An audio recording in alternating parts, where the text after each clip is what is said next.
listening to FM 105.7 and AM 1340, WKGN Knoxville, and W289CU Knoxville, Fan Run Radio. Bino, I don't know about you, but I'm fired up, focused, and prepared today, and here's why. I just saw the great Russell Smith, who came down here, a surprise visit. I mean, we just love him. You know you're going to have a great day when you're in the presence of Dubsy, Bino. There's no question. Tony, I told him I listened to you guys on the way home after I left early. Yep. Fantastic. I forgot how good you guys are on the air together. Well, you know, I did too, and I told him we ought to either do a podcast or he ought to come on with me on Mondays and Fridays. But he already has another exactly job. Right. He already has another job, and he does it That's better the than same thing I was thinking. And he does it better. He does it better than I do. Bino, this is one of the great weekends in my remembrance of college football. This is what it's all about right here, man. Yeah, it's a fantastic slate, Tony. It was, my mother's birthday is October the 12th. Right. And that was a weekend that we always got together to watch football as a family and celebrate her birthday. And it was always the best weekend of the slate. This one is like that one used to be. I mean, it's just what's weird about college football is can't they spread these things out? See, that's why I think you need a commissioner over the whole thing. And each week you ought to have 4 or 5 really good games, right? This thing here, I mean, I don't know what it is you do or don't do or what you take or don't take, but, man, I'm going to be up from pillar to post, man. Yeah. I mean, this is amazing. Thinking about all the great commissioners that are out there, we're going to add another one. Well, I mean, we need a commissioner of college football. Look at folks filing in here already, Bino. It's beautiful. They're not going to be deterred. I mean, look, It's a road game. We're going to fill this place up today. Oh, yeah. Joe Kurt will be down here from the Lady Vols later on this hour. They've got a game tonight. The Lady Vols do, as they're going to be taking on A&M. It's a 7 o'clock start over at the Regal Soccer Stadium, which is Regal, by the way. And the Lady Vols are climbing in Regal air. But we'll talk with Joe Kurt about their start. And Bino, you and I might need to get out and see them. The Lady Vols are third in America right now. And it's pretty serious business for them. There's a lot of winning going on UT's campus. Let me draw from the Ryder Cup here. The Americans are getting drug. And, y'all, if we could get the Ryder Cup on out here, that would be awesome. Somebody, if we could put it on USA Network, I don't know. Bino, I might entrust that to you during our timeout. Those Europeans came into a tough crowd today up there in New York. You know how those New Yorkers are? Yeah. And those New Yorkers were getting all over those guys today. Somebody screamed some pretty good profanity at Rory McIlroy yesterday when they were out there warming up, and he was like, whoa.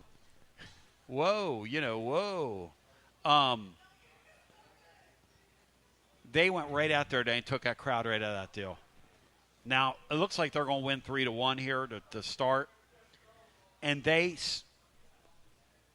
after like 7 or 8 holes, one match was 3 down, 2 down, 2 down. The other one was even. Bottom line is this. That's what you got to do when you go on the road in this league. I don't want to hear cowbells in the second quarter tomorrow. We do not need for those people to have life tomorrow. That's the whole idea. No, we need that to be as loud as it's going to be right off the top and then kind of go down as we go. We were talking last, and by the way, winners and losers will be up next. We have an hour-long edition of the program presented by Dos Equis /VIP play. But the truth about what's going on this weekend is that tomorrow, first quarter line in that game, both teams combined, Bino, I think it's like 15.5 points. What would you play? Both teams are so good on their scripts. Yeah. Our our pass defense is going to give up plays tomorrow. It just is. Yeah. Their offensive line struggles. The question is, are we going to get home early and force whatever it is we force, or are they going to make big plays on us early like they've been doing with everybody? Yeah, both teams have kind of overwhelmed their opponents in the first quarter. Yeah. Outscoring them, both teams, outscoring them by huge amounts. So, it seems to pretend that you're going to have a high-scoring first quarter. No, I don't trust our defense. What I do trust is that we're going to go out there offensively and do pretty much. I know they're ranked highly defensively, but they also gave up a ton of rushing yards to Arizona State. That's not a good sign when you're playing Tennessee. No, they're going to get their wig split. I believe. I believe that the spirit of Mark Henry, somebody's going to get their wig split tomorrow. I think the fact that they're obviously much better than they've been. Sure they are. I think Tennessee goes down there wide awake. As we've been saying this week on the air, and then we're going to take a timeout and get Hughie in here, but they're emblematic of a league that everybody's investing in it. Yeah. Like Lee was on with us last night. What people don't realize about Vanderbilt is Vanderbilt's got a bunch of guys 21, 22, 23 years old out there. They spent money on those guys. Yeah, they did. And they went to They went to all different levels of football. And then C was reminding us yesterday that this quarterback is going to play for Ole Miss tomorrow, and they're favored against LSU. Is allegedly a backup quarterback. Now, have you seen this dude play, this Trinidad Chris Chambliss? I have. He can play. Yes, he can. Trinidad Chris Chambliss can play. And they're going to be he played at Ferris State last year, Bino. Now, you talk about – here's my thing about Joey football, and I'm not trying to diminish Joey football. I'm not. It's a great story. How many guys have given the opportunities down through the years – instead of these five-star guys that are coddled like the Nikos of the world and have their rear ends kissed from the time they're 11, could get in that offense and do what that guy's doing? I would venture to say there's a bunch of them out there. Now, very few get the chance, and this guy's gotten the chance. I put in the bottom of the blog today, Bino, this guy's in Brian Maurer's signing class. Yeah. Do you even remember what Brian Maurer looks like? No, I don't. It's mind-boggling, right? Brian, the guy that landed on his head. That's him. Yeah. The guy that gave Boy, himself. that's a long, long time ago. Isn't it? A long time. Isn't it? But was that against Mississippi State? It was against Mississippi State, a self-suplex. You're exactly right. Yeah. He suplexed himself. That just came to me. Well, I think there are a ton of guys that could do it, Tony, by the time they're in their fourth, fifth season. That's right. I don't think there's many that could do it in their first or second. And that's why there's a robust, honest conversation to be had as an SEC team. When you watch Pavia and you watch this kid, are you better off going get, especially when they go to the fifth-year thing, which they're going to. C said yesterday they're going to vote on it in October, middle of October, and they're going to ratify that. They're just going to do it. At that point, I will predict to you that half the quarterbacks in this league are going to be that type of guy. They're going to go somewhere. They're going to start somewhere. Or SEC schools are going to get involved with them when they're young, and they're going to park them at a place and then bring them when they're ready to play. Because this Pavia guy, hey, man, last year when he threw all those interceptions, that prepared him for this. When he played on that bad team and they were getting hammered and he was having to throw the ball around and trying to survive and all that stuff. This thing is this has become a really interesting sport all of a sudden. And it's a year-to-year thing. Yeah. I think you have to use that more as a bridge than you do as a practice, just simply because if you go that route, you got to hit every time, and you're going to have to do it basically on a yearly basis. But if you think about it, if you think about it, Bino, if you think about it, Bino's getting gifts. I love that. Thank you, ma'am. It's that'd be good for the Amachi tailgate. Thank you, ma'am. We'll give it to the kids. God bless you for that. Thank you, sweetie. That's a great contribution right there. Somebody just brought a shirt. You know, that's a good idea. If you have something that kids could wear, bring it down to us. Thank you. That never even crossed my alleged mind. Come back on the other side. Hughie Bear joins us, and he's presented by our friends at Gufon Moving and Storage. We're live on the deck here. Calhoun's on the river. The rain's going to hold off, I've been told.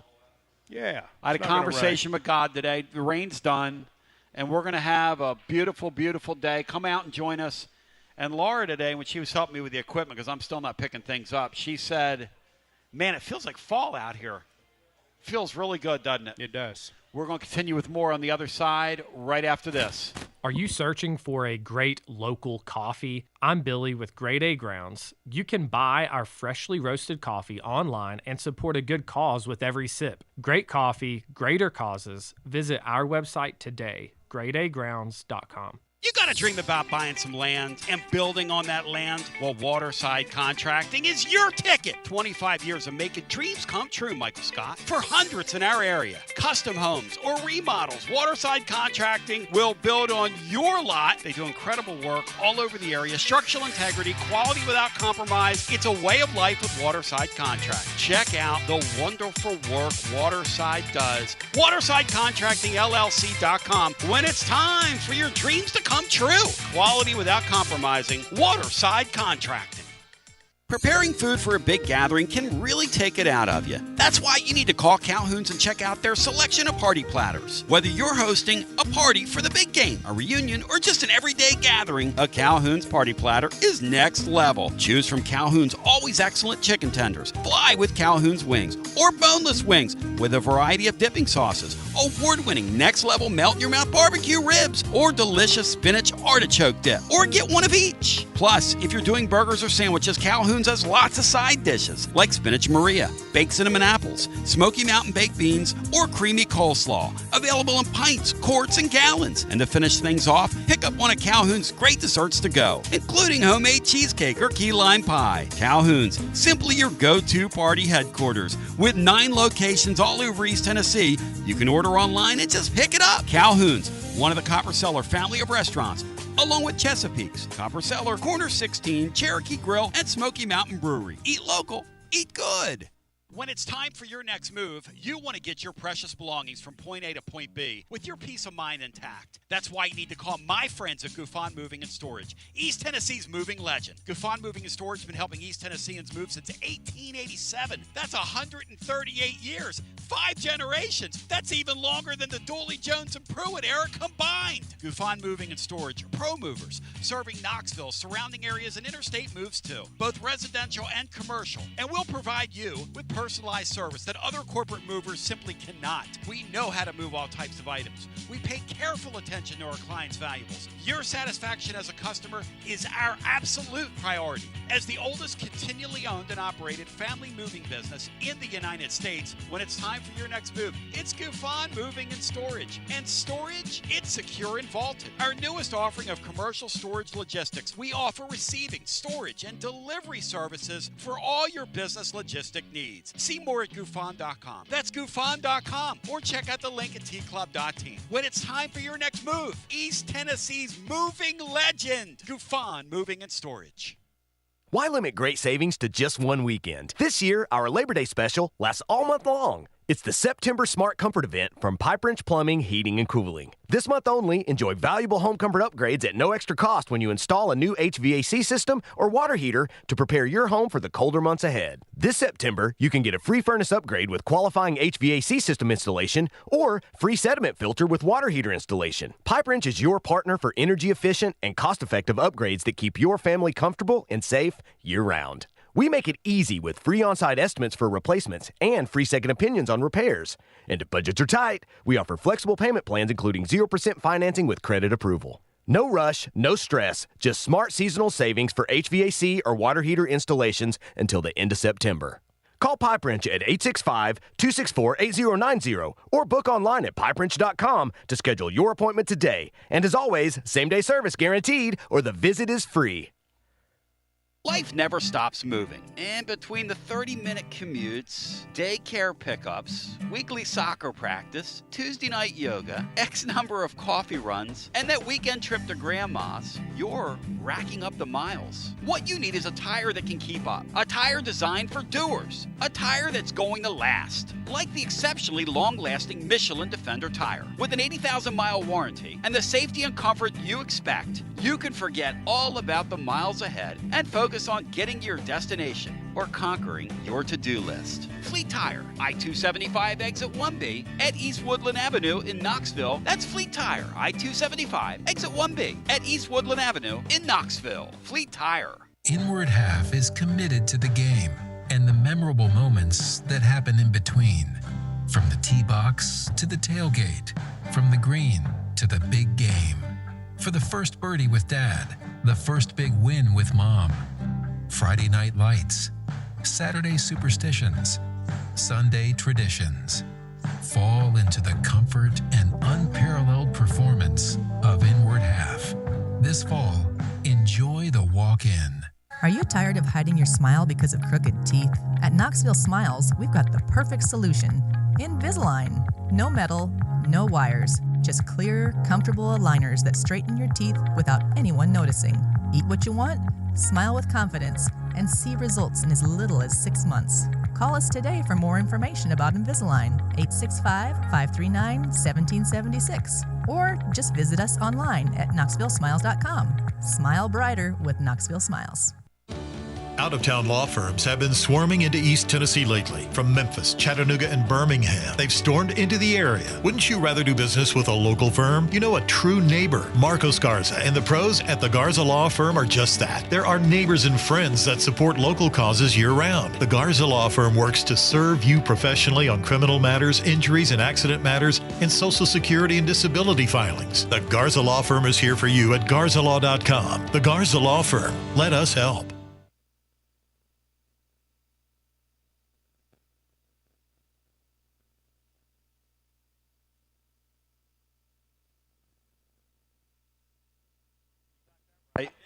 T to the B back with you. I love it. Loving it live. It is an incredible, unbelievable Andy Mack kind of Friday. Let's bring the great Mike Huguenin in without further ado and jump him right in here. Hugie Bear, I welcome you in. I usually get you to grade the card. If you don't call this thing an A+, Hugie, we got big trouble in Little China, my man. Yeah, this is a great weekend. This is an A weekend, obviously. Two really good games at 7:30 Eastern. Some good stuff at 3:30. The noon games aren't great, but there's enough to get you interested. But yeah, the 7:30 games, especially Oregon Penn State, that is something I'm already looking forward to. Well, Big Game James is going to be out in full force tomorrow, ladies and germs. Old Big Game James. As we're live today here, Calhoun's on the river where we be. Is there a more beautiful sight in the world than this? I'm not sure. Even when the Vols are away, I look down there at Neyland Stadium. I think about the implications tomorrow. Hugie, let's start there. That Mississippi State team, who you told me was straight trash. Yeah, I'm shocked that they're unbeaten. But I think Tennessee is fine tomorrow. Mississippi State, I'm not sure about their defense still. I think Tennessee I don't think Tennessee's sweating in the fourth quarter. Gufon Moving and Storage presents the great Mike Huguenin. They've been at it 138 years, the oldest continually owned and operated family moving business in the United States of America. Shout out to Taylor. He's the fifth generation, carrying on a legacy that includes taking care of you, your valuables, your possessions, hundreds, if not thousands of East Tennesseans, thousands and thousands down through the years, moving here, moving there. And now they've got some stuff for the businessman. I'm going to tell you about that momentarily. But, Hugie, let's go off script here before I turn it over to Beanstar. Give me a couple of, sleeper games tomorrow that you're looking forward to. Well, I don't know if Auburn, Texas A&M is sleeper, but I think that's a very intriguing game. Auburn, you could argue the refs The rest did Hugh Freeze dirty last weekend. Texas A&M, their offense looks a lot better than I thought it was going to be with Marcel Reed. That's just a very intriguing game in the SEC. I don't think neither one of those teams is title worthy in the SEC, but I think both could get to 8 or 9 wins. I think A&M thinks they can get to 10. I don't think that, but I think that's a sort of a interesting game. Notre Dame, Arkansas could very well be Sam Pittman's last game. They're off next week, and their remaining schedule is just incredibly difficult. And Indiana, Iowa. Iowa still plays really good defense, still has an atrocious offense. Indiana coming off that just incredible beatdown of Illinois. Is Indiana really that good? And we're going to find out more about that tomorrow. Mike, we're seeing kind of a new dynamic with the super expansion of the Big Ten and the ACC, where teams have to travel all the way across the country to play a regular season football game. And, I mean, tomorrow alone you got USC that's going to travel to Illinois. You got Ohio State going out to Washington. And there's you got Oregon coming to Penn State. You got Cal going to Boston College. Yeah, I've been trying to track that a little bit, and so far these teams traveling those long distances haven't done real well.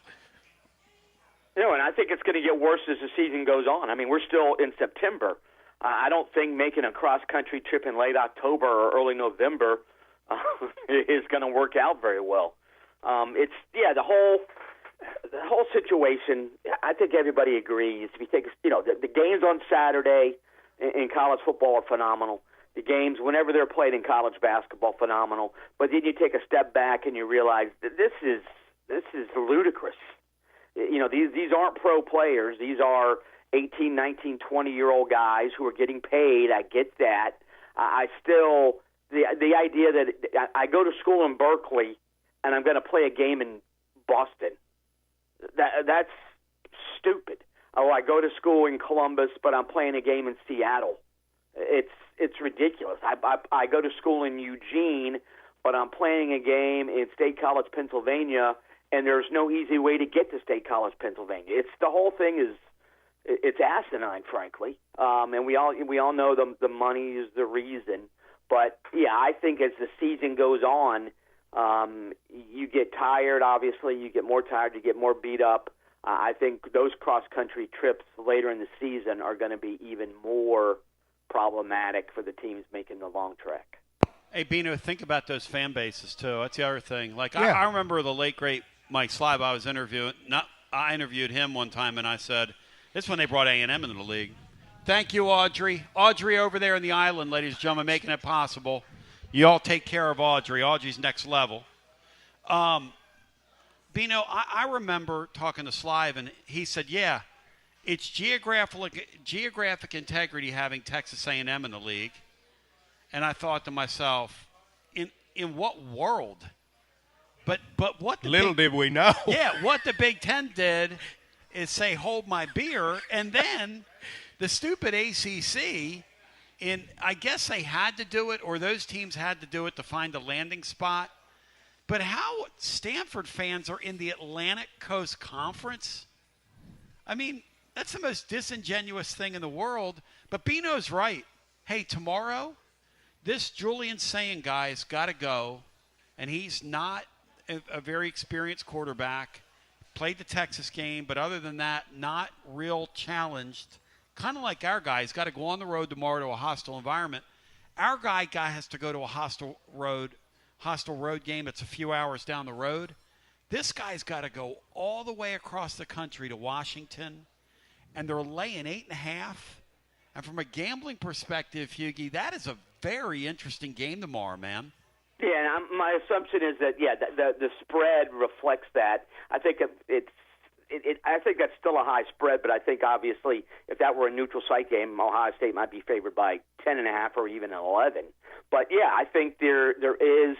If you put money on that game, is Ohio State better than Washington? Yes. Washington has a good quarterback, though. Washington's playing at home. Husky Stadium can get quite loud. And you're right, this is Julian Saint's first big game on the road. It's the whole thing is, and we're talking about football where they play one game a week. I mean, college basketball is even worse. I mean, you could be Cal and playing in Boston on a Saturday and then in Miami on a Wednesday, then you go back to campus. You're gone for a week. The whole thing is, again, it's asinine, and that's you also wonder how. Yeah, I think there's no question, but that those long travel trips for college players, you're not going to see Ohio State at its best tomorrow. The concern, if I'm a Buckeye, is if we're playing, we're not going to be at our best, but can we still beat Washington? I think the answer is yes, but again, I think Ohio State's going to have some trouble, I think, unless Washington coughs it up 3 or 4 times. Mike, a little bit closer to home, Alabama travels to Georgia, and Alabama's dominated this series. I think they've won 8 of the last 9. But you look at Alabama, and they're a team that went 1-3 on the road last year. Not the same program, I don't believe, that ran out that 8 out of the last 9. Yeah, I think the Kirby Smart's 1-6 against Alabama. That one game was the national title game, the one win. But Alabama, everybody's talking about Ty Simpson. That dude is on fire. Well, yeah, he played Louisiana Monroe in Wisconsin. The last time Alabama played a team with a pulse was the opener, and Florida State beat them up at the line of scrimmage.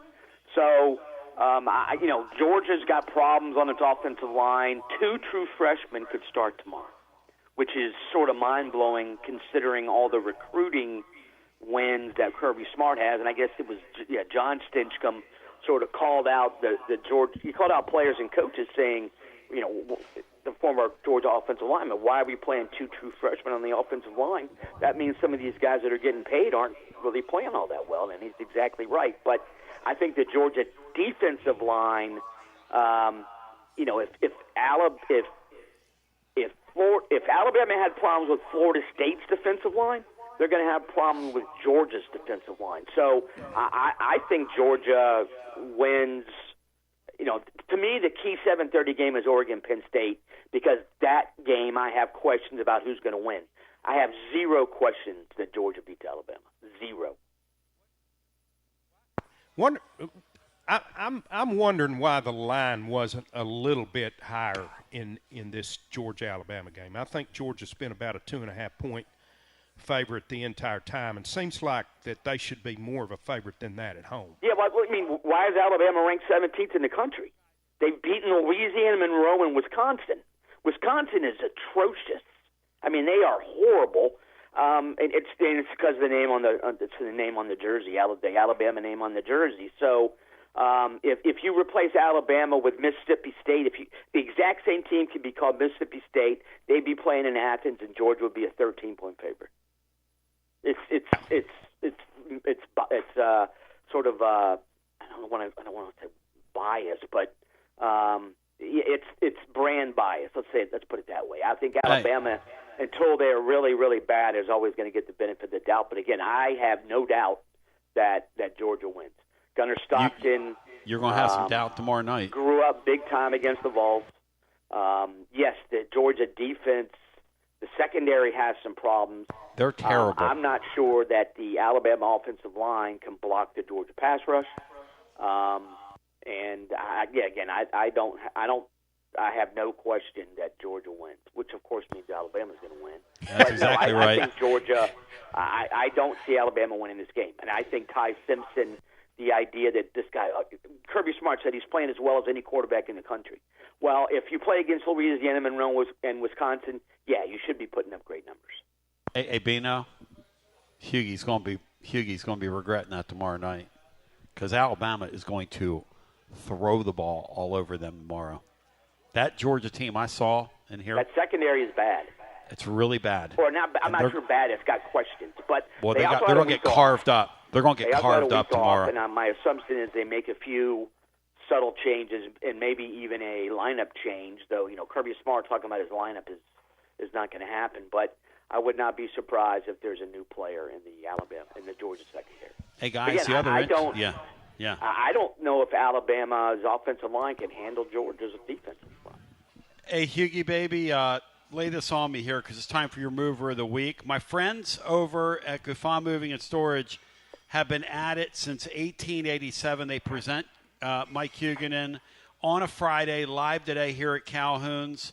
You think about it, 1887, 138 years, longer than the Dooley, Jones, and Pruitt era felt like as we lived through them, because that felt like 100 years of volunteers there. But the bottom line is this. Those of you that are in the business side of things, they've got secure vaulted storage, their newest offering, commercial storage logistics.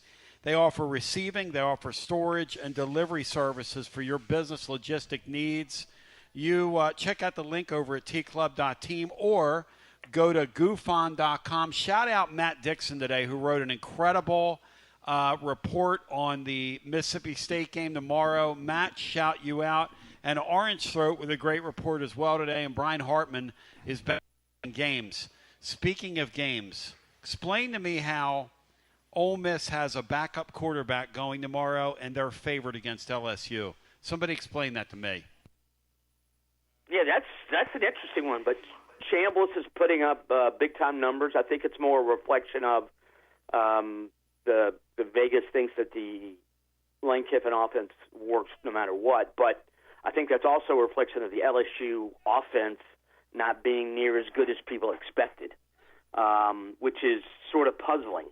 They thought this was going to be a extremely high-powered offense with Nussmeier, a really nice receiving core, not really a true number one receiver, but a bunch of guys who can make plays. The running game was supposed to be more consistent. The offensive line, last year's was bad, even though it had 2 high picks in the draft. This year was supposed to, but this line's going to be fine. Well, I'm not sure the line is fine. The running game has not been consistent. Mr. Nussmeier has looked poor, and the receivers aren't making many big plays. But the LSU defense is for real. And Lane Kiffin, everybody talks about James Franklin and his problem in big games, and it's you have to bring it up because he's horrible in big games. Kiffin isn't exactly his teams don't exactly come up big in big games. So I think that plays into the idea that LSU can win this on the road. I think the LSU defense travels. I actually think LSU is going to win. Bino, how about you? Were you on that? Because that game's a real coin flip. Yeah, I think Ole Miss is going to win the game. I just don't think LSU can score. Yeah, enough Ole to Miss play with them, and I think they're good. So the word is that Nussmeier's playing hurt, guys. That's the word. He's got some kind of labrum issue, which is the reason he's not pushing the ball downfield. And Hughie, I look at the league right now.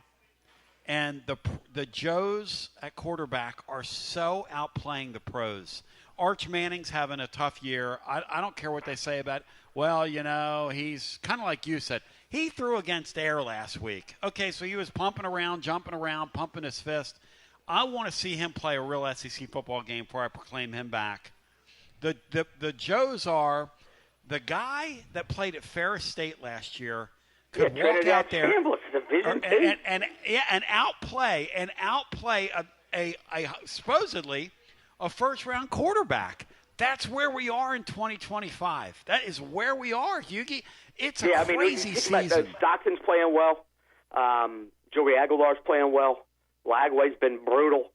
Nussmeier's struggling. Arch Manning's been brutal. Norris Sellers has been hurt and not been all that great. Mateer was playing well until he got hurt. Yes, he was. That changes the trajectory of Oklahoma's season and may even impact Venable's tenure there. But it is the quarterbacks that were expected to light it up in the SEC certainly are not lighting up.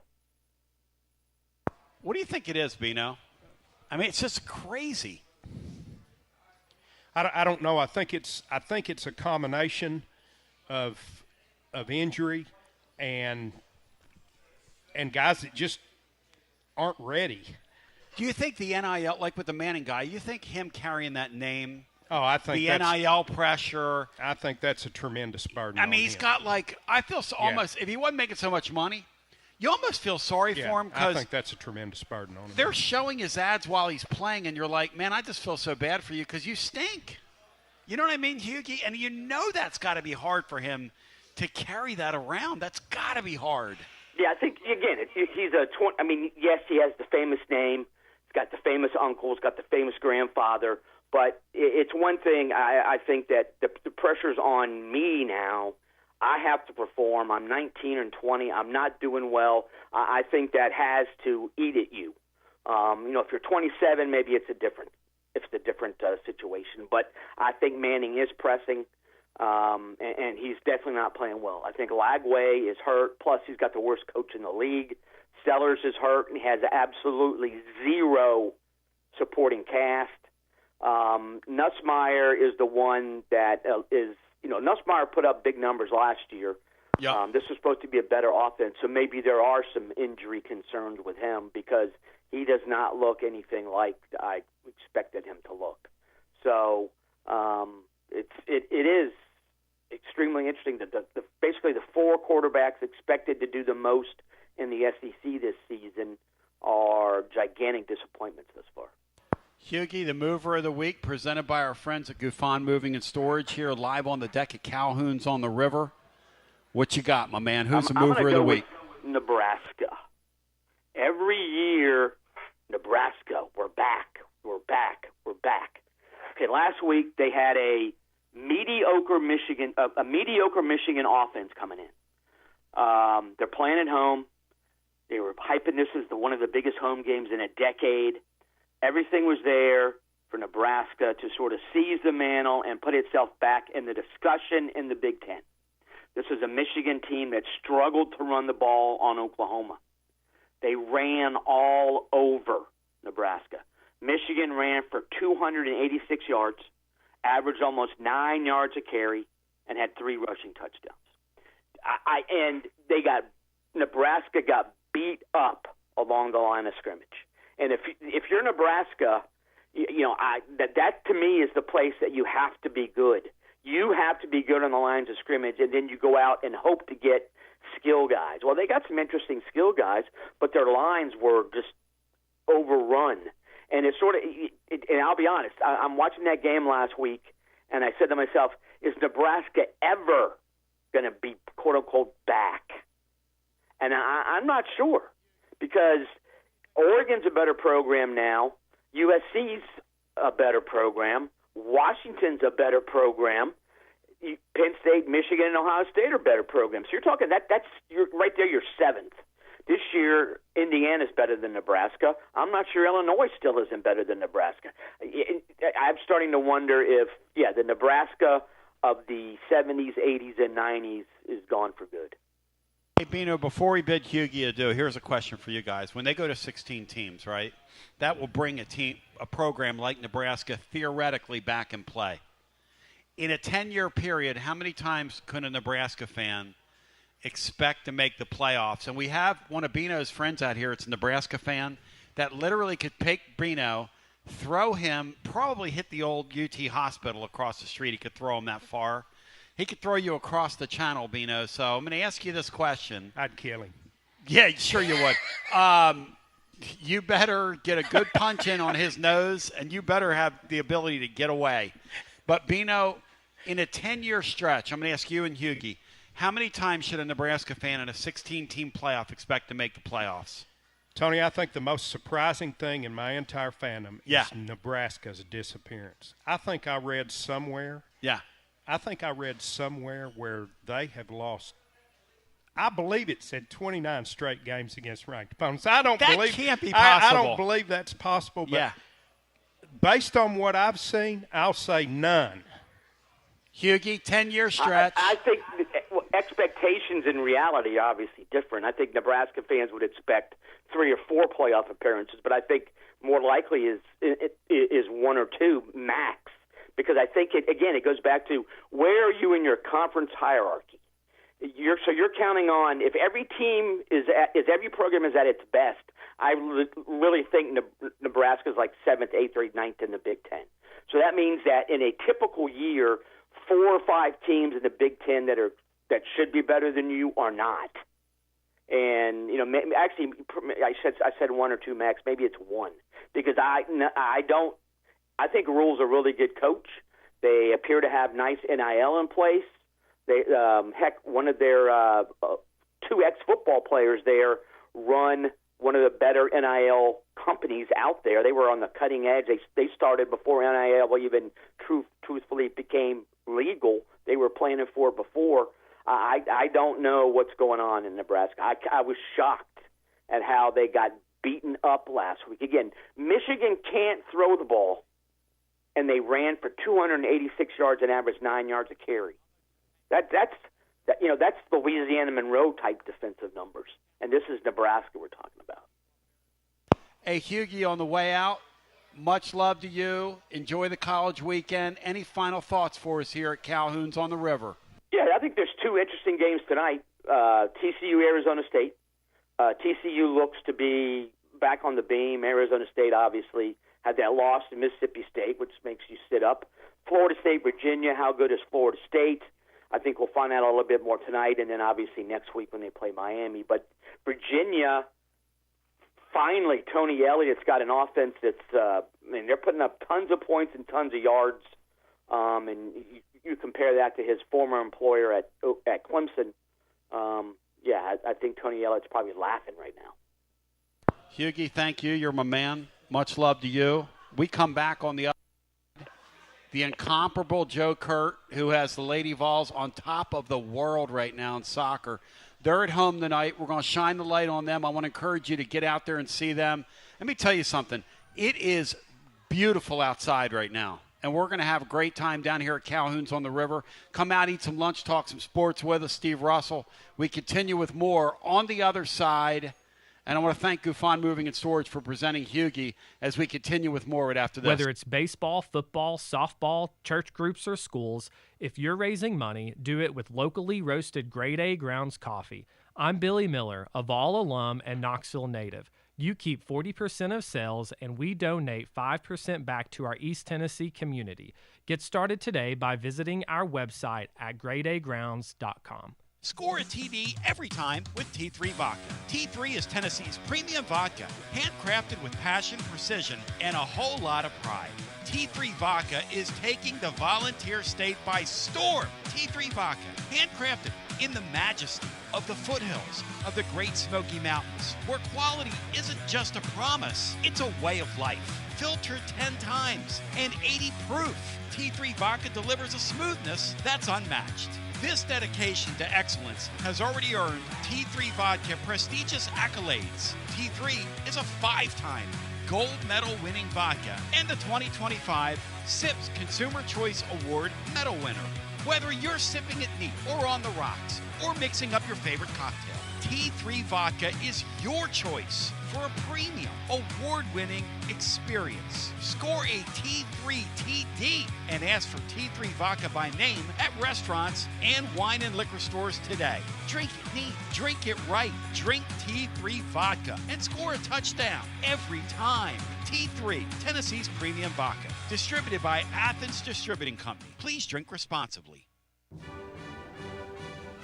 Basilio here. No one does it like Alumni Hall. I'm here to tell you, living Vol fan, only one place. That's the best place to shop for Tennessee gear, and that's Alumni Hall. The best and largest selection of Tennessee apparel for the whole family. Top brands like Nike and Champion, Columbia, Peter Millar. Load up on hats, accessories, Yeti, all your tailgating necessities. Download the Alumni Hall app, click account, and it'll tell you how much Hall cash you've earned. You earn $10 in rewards for every $150 you spend. Alumni Hall, with physical locations in Murfreesboro, Bristol, and 3 locations in Knoxville, now open in Johnson City. Pop into Alumni Hall and get ready and tell them Tony B sent you.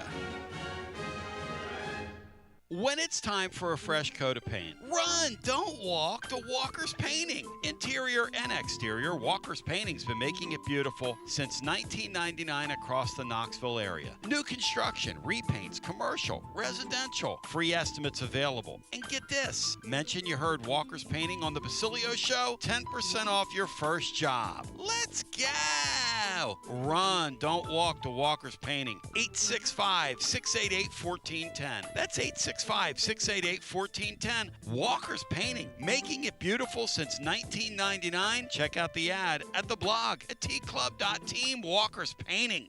Hi, I'm Jim Simpson, owner of Simpson Meats. When's the last time you grilled a really good burger or steak? One your friends still talk about. Our goal at Simpson Meats is to make that happen every time you have a cookout. All of our cuts of meats, steaks, burgers, briskets, and pork are always fresh, flavorful, and sustainably sourced. We are family owned, so we know the importance of knowing how and where your food is raised. We have been putting quality first since 1888. Visit our butcher shop off Lovell Road or online at simpsonmeats.com. Okay, so we really need uniforms and equipment for this season. Can I trust you with that? Cool, I'll just order them online.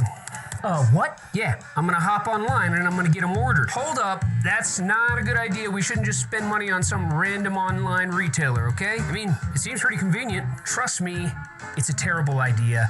Let me simplify this for you. SM Athletics.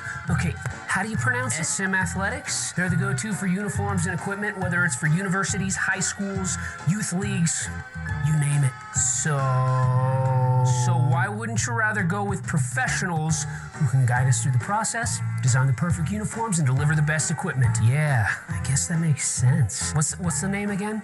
SM Athletics. Right. It's definitely smarter to go with a company that emphasizes customer service, fair pricing, and, of course, excellent products. Exactly. So, yeah, I guess it's settled then. For uniforms and equipment for all sports, it's SM Athletics. Yeah, it's another day, but what kind of day is it really? A day of doom scrolling? Laundry day? Nah, it's a White Claw day. Light and refreshing tasting, uniquely cold way filtered. There's an iconic flavor for everyone. So grab a pack, grab your friends. Make the most of each day with those who matter most. When you're together with White Claw, every day is a once-in-a-lifetime experience. You just gotta grab it. White Claw. Grab life by the claw. Please drink responsibly. Hard seltzer with flavors. White Claw Seltzer Works, Chicago, Illinois. Got a problem tree looming over your home? Call ECR Total Landscapes. Whether it's trimming, removal, or storm cleanup, our certified pros get the job done safely and efficiently. We're licensed, insured, and ready 24/7 for emergency calls. Big or small, we cut them all. ECR Total Landscapes.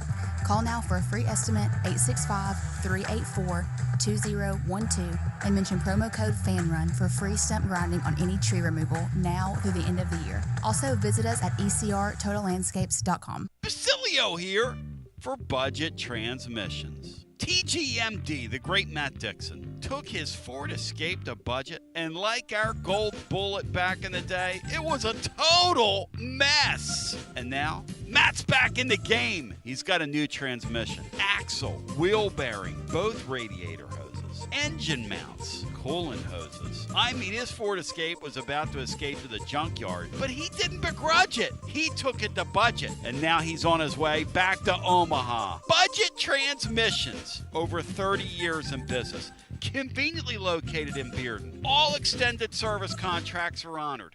A gold certified Repair Pal member. 865-584-4391. 865-584-4391. Budget Transmissions. Don't begrudge it. Take it to budget.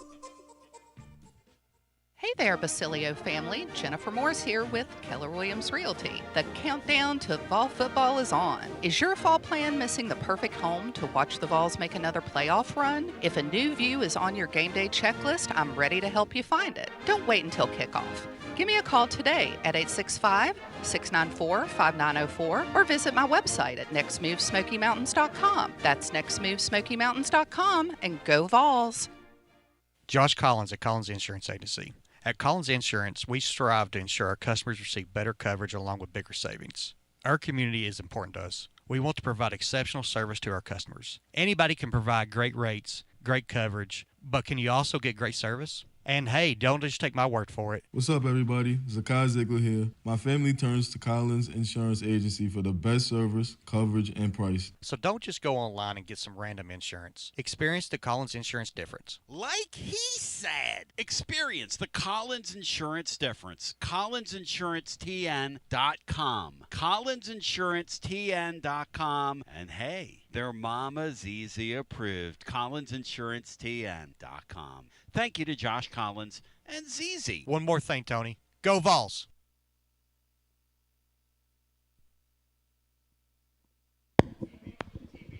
TB back with you. And we're back with you. Calhoun's on the river where we be.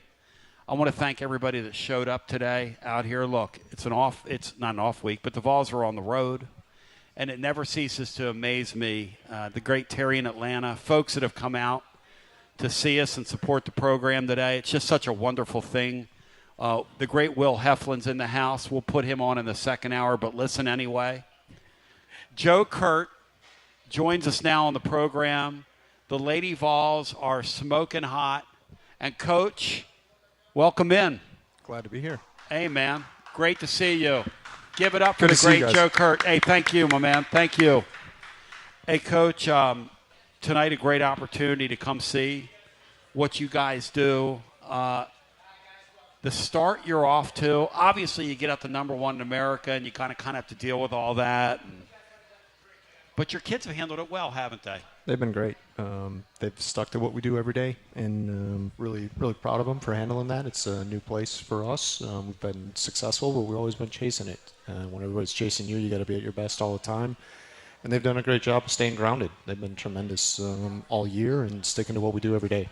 And it's a deal where in your sport, we were talking about, you and I were talking off the air about this Ryder Cup thing, man. It just never ceases to amaze me how sport is so much about seeing something positive happen and then building momentum off of that, right? It just is. Yeah, there's no substitute for it. You know, there's talent, but your brain does some great things for you, and it can also do some bad things for you too. And you know, the momentum, the emotion, and just the, I don't know if it's endorphins, I don't know the science behind it, but it is tangible and it's real, and you feed off it. It certainly feeds off one another and individually as well. Another thing, Joe Kurt, that's going on UT's campus right now, and, you know, I talk to Chris Woodruff and different coaches in different sports, and they say, hey, these kids all see each other, and we're having success, and they're having success, and volleyball's having success. Pretty soon, it's like, it's kind of a catching thing, isn't it? Yeah, I mean, Danny's talked about it. It's an everything school, and they all want to be a part of it. They work incredibly hard at their respective sports, but they want to be a part of that success collectively. And you know, like I said, we've been good. We haven't been great, but we need to be great, and we're doing that right now. Now it's about consistency and finishing the season great. You guys are. We were talking off the air. I mean, I'm just kind of a straight shooter guy. The women's soccer game, to those that haven't given it an opportunity, will be shocked at how skilled these kids are. And the skill level and the ability to finish, and then some of the defensive plays and some of the nuances and some of the tactics that you guys use now. Give me a time period. When did it really start to kind of grow? Is this a kind of a recent thing? Past couple years thing, 5 years thing? What are we seeing here? I think it's been the better part of a quarter century, right? You had the '99 World Cup group that came in that really started to get that momentum going, if you will. But I would say over the last kind of 10 years, the game's really started to take off. The success of the men's national team in the early 2000s, and then certainly what our women have done consistently at the international level. But I do think it's been the last 10 years, and that speaks to the quality of our youth programs and developing great players that allow them to come into our environments and continue to grow. But I think the commitment to youth soccer in this country has been tremendous. You've got some great individuals working within that at a younger level, and fortunate to have them here performing at a really high level for us. Do you ever sit there and say to yourself, I just cannot believe like that goal last week was hit from a long range, in that sport, that didn't happen 5 years ago, did it? Except for maybe a very select few. Yeah, I mean, I think unless somebody's out of position and makes a mistake, that was not a mistake. That was hammered. Yeah, that was a really well struck ball from Leah, and deservedly of being in Sports Center top 10, because it was a big time strike. And you need players to make plays, right? As coaches, we can organize them. You can put them in the right spot. You can talk about tactically what we want to do, but at the end of the day, players got to make plays, right, on both sides of the ball and in every sport. And our players have been stepping up all year.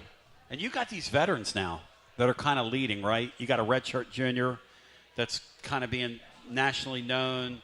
Yep. You've got the Runyon girl who's just named the SEC Offensive Player of the Week. So how important is it to have those kids up top that lead? Yeah, I mean, leadership's everything, especially in our sport, right? There's no timeouts. We don't get to stop and say, hey, let's do this. It's on them, and they've got to manage the game for 90 minutes, and we get a halftime to talk about some things, but they've got to make the decisions. And I think the experience we have, like I said, players stepping up, whether that's Leah, Kate scoring 3 goals over the weekend, Allie Brown in the back being a senior, holding it down, Caden in the back, giving up 4 goals, and I don't know, we played 10 games. You don't lose many games if you only give up 4 goals. So I think it's a combination of again, youth players stepping up. We've got a deep team that are really talented, but we've got some experience that know how to win games at this level, and you need both. Young players that are committed to getting better and being able to impact the game, and then older players who can ride it out in a tough SEC season. Joe Kurt, you bow thy head when you say thy name tonight. Tell me about this opponent in A&M. What are we going to say? Yeah, they're again a big possession team. They'll look to build, but they get open. Talented group out of Texas. There's nobody, just like everybody else in the SEC. All the other sports, it's a really deep league. It's a talented team. They can hurt you in transition. They got some athletes up top. But we think we can open up some spaces against them, hopefully, and have a lot of the ball and hopefully score some goals. You were telling me off the air the back when you had that loud win against North Carolina, you were like, look, man, this league is – it's great to do that, but once we get into league play, it's kind of when it gets real, right? Because you don't have off weeks in this thing. No, you don't. Everybody's great. It's why we've got, I think, 12 teams in the top 60. That's crazy. I mean, it's just like baseball, softball. It's like that's the strength of the league, and I think for us, it's continuing to get to the elite, the top 5. More of us being ranked in the top 10, top 5. But no, it's a grind. But we're up for it. Joe Kurt, it's like a dream come true. I got Bino on here talking soccer. This man right here. I got this man. Get ready to say something to you. This is a dream come true, Bino. I'm baptizing you in soccer here, brother. One at a time. Coach, one at a time. One at a time. One at a time. Coach, I don't know jack about soccer, but I know excellence when I see it, and we got excellence going on right now. You touched on it a little bit earlier, the difference in pressure in chasing and being chased. Obviously, there's a lot of pressure. How do you ease that, or do you even want to ease that? I think it's sticking to what we can control, right? We control what we do every day, what our process is, how we approach things, and I think that's how we mitigate any of that. It's still there, but just talk about what we can control, and what we're doing is working, right? Our actions and how we've gone about our business, the results have affirmed that. So let's not change that. If it ain't broke, let's not change it. But we got to continue to get better, and that's what our process is every day. It's like, can we get a little bit better than the day before, and let's focus on where we are today. Hey, Joe, what's it like to walk out there when you're playing at home for your kids and look up and see these huge crowds? And Terry was just talking about that a second ago. It's like you guys are becoming like a place to be kind of thing. How fun is that? I mean, how fun is that for you, man? I mean, we do have the best fans in the country, and I truly believe that, and more of them are soccer fans, and we can call them all football fans, I guess, whether that's the global football or the American version. But it's a huge home field advantage for us and for our players to have that excitement, that environment. Just feeds into the game, and incredibly fortunate to have the support we do here. Yeah. It's awesome, and our players really do feed off it. They appreciate it. They love it, and fans are amazing. Like my son and his girlfriend are going to go. She grew up playing the sport, but they're going to be there tonight because a couple of their friends were like, hey, we went out. We had a great time. It's just – and they're in their mid-20s. And it's like you guys – it's really cool to see it become kind of an it thing. That's got to be incredible for your kids, all that hard work. Totally. No, it is. To walk out there, man, and you were just telling Terry a second ago, you got plenty of room. Tell the living listener now, if they're thinking about coming, give them a little insider guide. Where are we going? No, we got a lot of options for you. Okay. You got the stands. You can sit up high and look at the tactical view. You can go on the other side of the field, sit on the hill, grab a beer, and go enjoy the game right next to the field, 4 yards away from the field, and be a part of it. Get a little bit to eat, enjoy a Friday evening outside here in beautiful Knoxville, and watch some quality soccer. I think play an entertaining brand, give you something to do, and enjoy a relaxing Friday night outside. And you guys, like, reading up, right? You got your critics out there. They're like, well, they don't get the shots on goal, and they don't, What you guys do, though, is you make the most of your opportunities, right?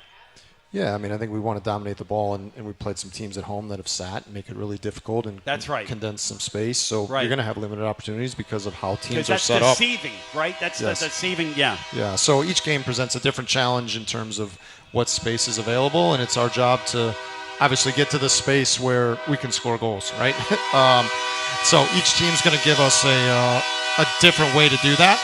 And then it's our job to figure out, okay, what is that solution to what they're doing? But yeah, we want to create as many chances as possible. We want to make it exciting, whether that's in dead ball situations and restarts or in the run of play. But we got some hungry attacking players that want to score goals, and we're going to let them go. Before it's over, we're going to get Bino 3 feet from that field. We're going to bring him over there. You're going to give him the super secret handshake. Us Paisans, I'm sure he has time for that. He's sitting there going, how much longer do I have to be on with these jokers? I'm over here trying to compete with this train whistle. Hey, Coach, listen, I appreciate you stopping by and seeing us. Absolutely. And anything else you care to add to Vol Nation here on the way out? The floor is yours, my man. No, I mean, we love seeing you. We got football in town this weekend. It's just the round ball version. But come out Friday night. Get ready for the weekend to watch on Saturday. Come out and see us. It's a great environment. Our players love it. Enjoy it and go support our department and players. They love it. They appreciate it. And we appreciate you guys. Thank you, brother. Joe Kurt, one more time, ladies and gentlemen. A round of applause for the great Joe Kurt. I'm going to tell you something. Lady Vol's got something special going over there. Get out and give them some support, and it's worth every penny. I can promise you that. As we continue with more, hour number 2, as we continue to fan run on your Friday live at Calhoun's on the River after this. You're listening to FM 105.7 and AM 1340, WKGN Knoxville, and W289CU Knoxville. Fan Run Radio. Guests appear on the TLD Logistics Hotline. Online at tldlogistics.com. Are you currently a residential electrician? Would you like more benefits, better pay, more upside? What about a $3,000 signing bonus? Free company-paid health insurance, annual profit share, company vehicle, gas card, much more. Call Advent Electric today. Advent, known for their large commercial jobs around town, and due to high demand, they're adding additional roles for their residential department. Maybe you know a friend, family member that's a residential electrician. Spread the word. Email hr@adventelectric.com. hr@adventelectric.com. 865-588-0631 and ask for the Tony B 3K signing bonus. Advent Electric is hiring. You got to dream about buying some land and building on that land? Well, Waterside Contracting is your ticket. 25 years of making dreams come true, Michael Scott. For hundreds in our area, custom homes or remodels, Waterside Contracting will build on your lot. They do incredible work all over the area. Structural integrity, quality without compromise. It's a way of life with Waterside Contracting. Check out the wonderful work Waterside does. WatersideContractingLLC.com. When it's time for your dreams to come true. Quality without compromising. Waterside Contracting. College football fans, Chris Fowler here with the play call. This season, go for Dose with ice-cold, refreshing Dos Equis. It's more than a single play. It's a mindset. Think of it as a 2-point conversion for real life. Taking the risk, making the bold move. Whenever we get the chance to go big, we take it. On the field and off, always go for Dose with Dos Equis. Enjoy Dos Equis responsibly. Copyright 2024 Dos Equis Lager Especial Beer. Imported by Cervezas Mexicanas, White Plains, New York. Whether it's baseball, football, softball, church groups, or schools, if you're raising money, do it with locally roasted Grade A Grounds coffee. I'm Billy Miller, a Vol alum and Knoxville native. You keep 40% of sales, and we donate 5% back to our East Tennessee community. Get started today by visiting our website at gradeagrounds.com. Fall officially begins this month, so now is the perfect time to make sure your home's HVAC system is ready for the season ahead. Don't ignore the warning signs that your heating or cooling system is struggling or nearing the end of its lifespan. And if you need fast, reliable HVAC repairs, seasonal preventative maintenance, or want to invest in a new high-efficiency system, then call the trusted HVAC experts at Pipe Wrench Plumbing, Heating, and Cooling. Whatever HVAC problems you encounter, our certified technicians will make a full assessment and then provide the best long-term solution to keep your home comfortable again all year long. We make it easy with free on-site estimates for replacements and free second opinions on repairs. And if budgets are tight, we offer flexible payment plans including 0% financing with credit approval. Be sure to ask about our 10-plus year warranties that are 2 times longer than industry standards, so you don't spend a cent on unexpected costs in the future. So call Pipe Wrench at 865-264-8090 or book online at pipewrench.com to schedule your appointment today. And as always, same-day service guaranteed or the visit is free.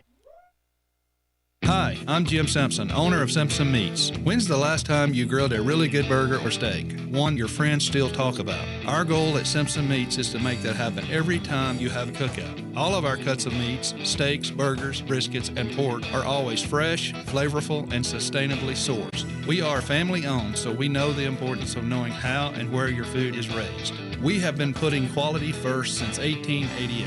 Visit our butcher shop off Lovell Road or online at simpsonmeats.com. Hey there, Basilio family. Jennifer Morse here with Keller Williams Realty. The countdown to fall football is on. Is your fall plan missing the perfect home to watch the Vols make another playoff run? If a new view is on your game day checklist, I'm ready to help you find it. Don't wait until kickoff. Give me a call today at 865-694-5904 or visit my website at nextmovesmokymountains.com. That's nextmovesmokymountains.com, and go Vols.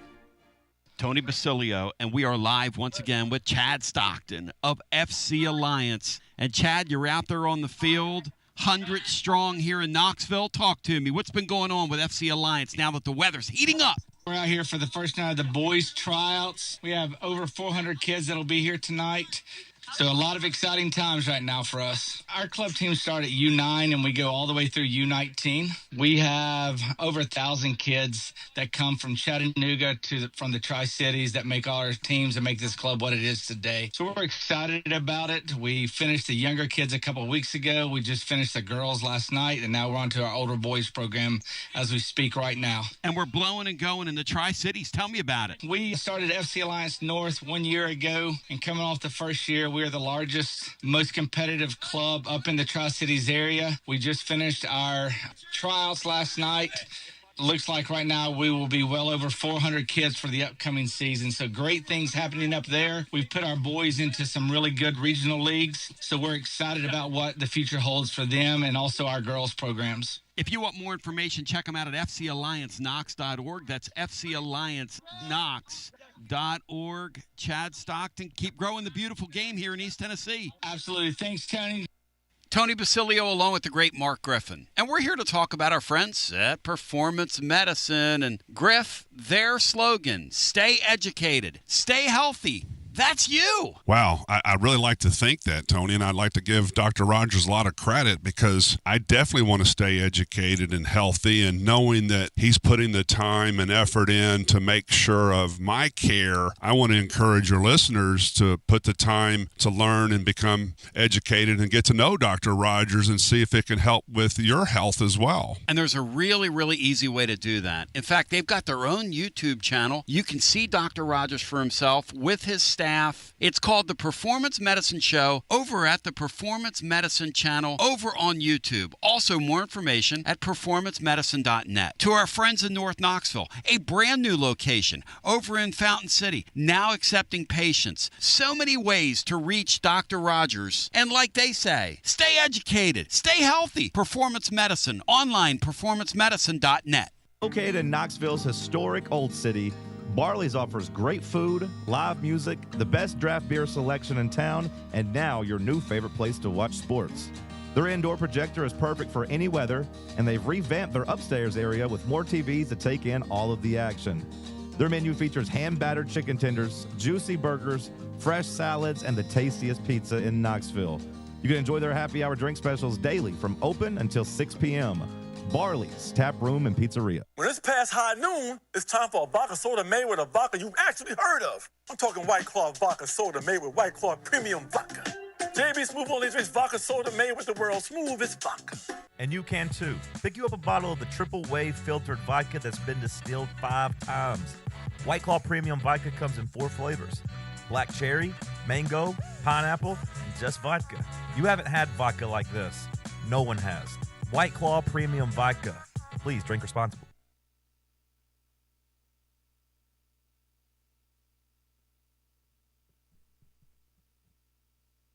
Tone. I am so sorry, y'all. I know. I was just trying to see if y'all were paying attention. I had Joe Kurt on that mic, and he's kind of a little softer talker than I am. So this gal said, "Oh my gosh, I'm so sorry. Do I need to buy you a free dessert or something for that?" Sorry, y'all. Heflin, chef, not chef. Are you fired up, focused, and prepared as Will Heflin now joins? I am, Tony, as always. Good to be here with you. Yes, sir. Live at Calhoun's on the river where we be. Willie, what's your excitement level for this college football weekend to be, my man? Scale of 1 to 5, it's a 5. It's as good of a slate as you can ask for. You got top 10 matchups. You got big-time teams having to go on the road in some tricky spots. And Tennessee, I'm excited to see them on the road, see what Joey Aguilar and company can do in enemy territory. We got a couple guys out here with the Great Vols logo. That guy's got the Great Vols logo on him. He's got the Great Vols logo. I love that stuff. So good. Willie, tomorrow. You think with Adidas we can get a baseball uniform with that logo? That would be sick. You need to work on Tony Vols, and he needs to quit wearing that gray stuff. No offense to him. That's Butch Jones colors, brah. All right, Tony Vols, if you're listening, some people are never happy. Tomorrow the Vols are going to go all orange on all orange live at Calhoun's on the river. Orange on orange to match Mississippi State's whiteout, which I like the contrast there. Give me your favorite Tennessee uniforms as you see them in football. In football. Like we were talking about this the other day. Rank them for me. All orange. The classic orange, white helmet, white pants look. The home orange and white. The Condredge Holloway 1970s throwbacks with the stripes, or you can go off the board. Maybe Will, and I'm not trying to peer pressure you here, but maybe you're a Butch Jones Smoky Gray guy. Maybe you want to be affiliated with the Butch Jones era. Can I throw in the dark mode on the list? You can put dark mode on there. Go ahead. Yeah, I want to put dark mode. Not number 1, but near the top. I'll go dark mode at 2. All right. And then working backwards, I'll go 3. We're gonna go classic white, white helmet, white pants, and then the Condredge Holloway throwback after that. I like the all orange. It's going to go at 5. I kind of feel bad doing that. I think it's good that they're wearing it on the road, especially. Yeah. You got to wear it once a year, right? Yeah. It's a good look, but all the other ones have a little bit more punch for me. And then the home orange and white will be number 1. Probably a 1A, 1B with the dark mode. All right, Bino, Jeff Henderson, rank the Tennessee football uniform, and if you want to go off the board, but this is what we came up with yesterday, the all orange. The classic orange and white helmet with the white pants. The home orange and white. One uniform I didn't put on there is the Johnny Majors era. The Johnny Majors era road uniform. Orange pants and white shirts. Prettiest thing I've ever seen. It's my favorite uniform. Besides my beautiful bride. The Condredge Holloway throwback. The dark mode and smoky gray, Bino, rank those for me. Smoky gray, let's just start there. That's at the very, very bottom. Go ahead. Okay, I'll go smoky gray at the bottom. Okay.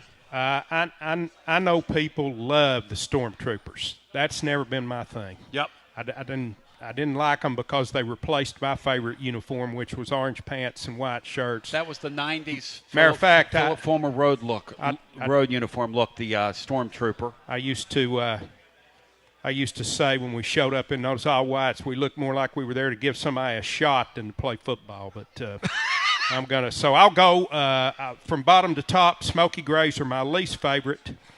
I'll go the Stormtroopers, the classic white all the way, as my second least favorite.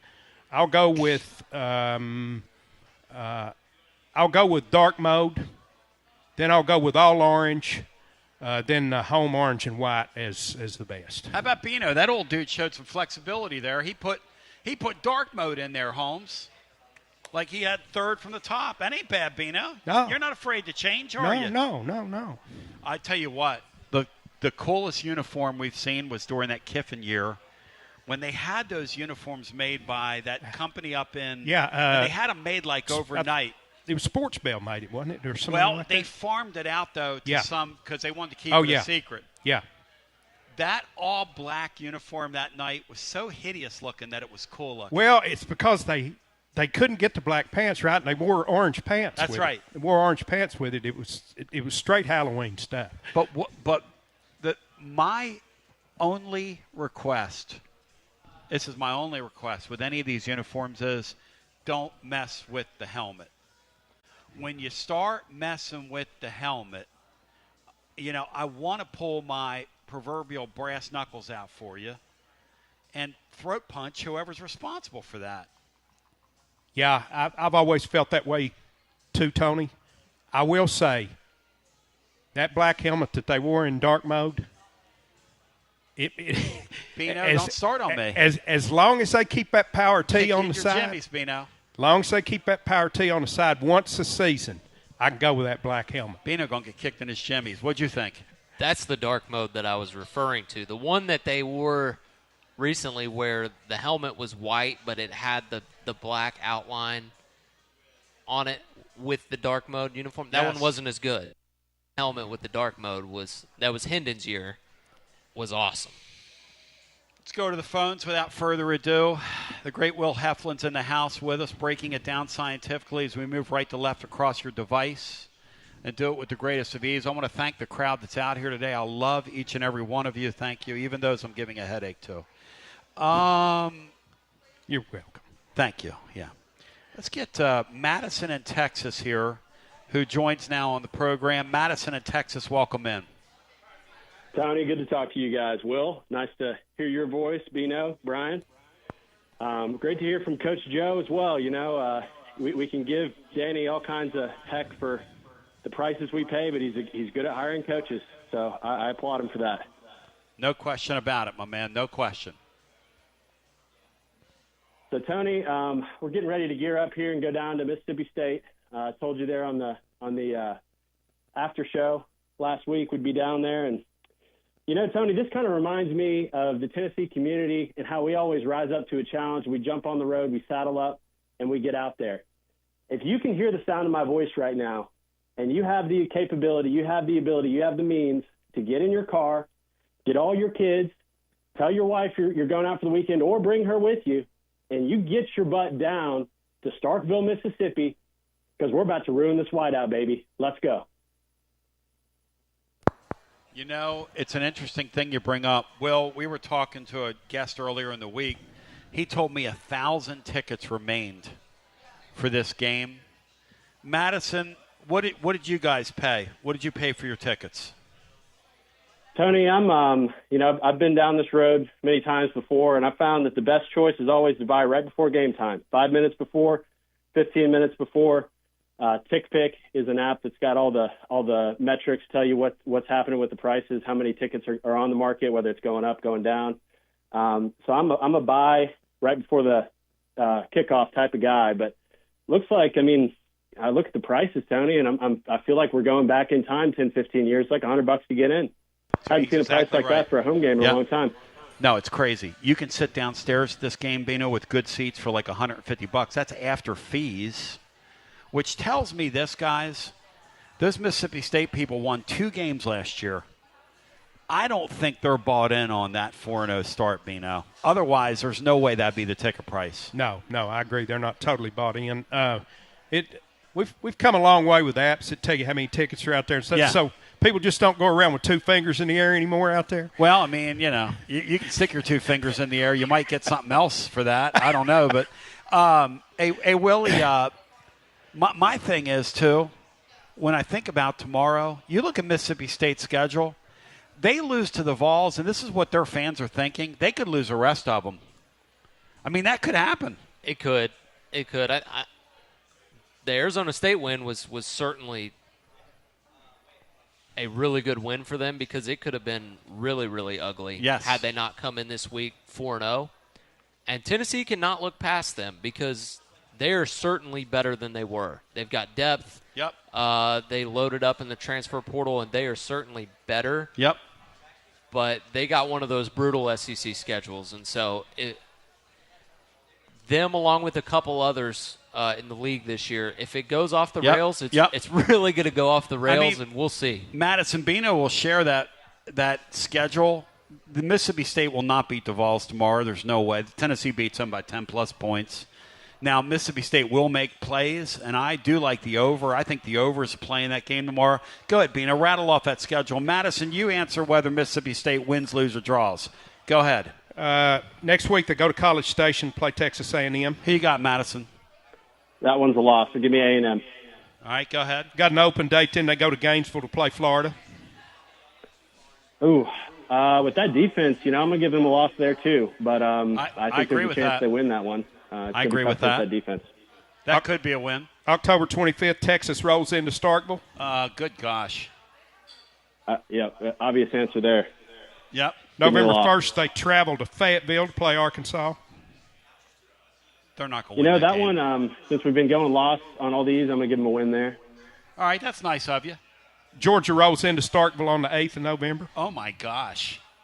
Golly. Yep, that's a loss. They could lose the rest of their games. They travel to Columbia to play Missouri on November the 15th. That's an L. That's an L. We'll help you out with that. Then, gracefully, they have an open date on the 22nd, and they close out with Ole Miss in Starkville. No wonder, Madison, you're going to get in there for about $75 tomorrow after fees, because that's what's going to happen. Those people know what's coming, Bino. That's kind of sad, isn't it? When you read that schedule makers didn't do them any favors, did they? They did not. And that's nasty, Madison. Well, Tony, when you're a bottom feeder in the league, you don't get to play as many bottom feeders because you're one of them, right? So it just they were talking about Georgia. Their schedule is kind of stacked because they can't play Georgia. And so the opposite's true of Mississippi State. I mean, I think they're a good team. I think this is going to be a decent test for us. But it's a test. If you study for it, you should pass.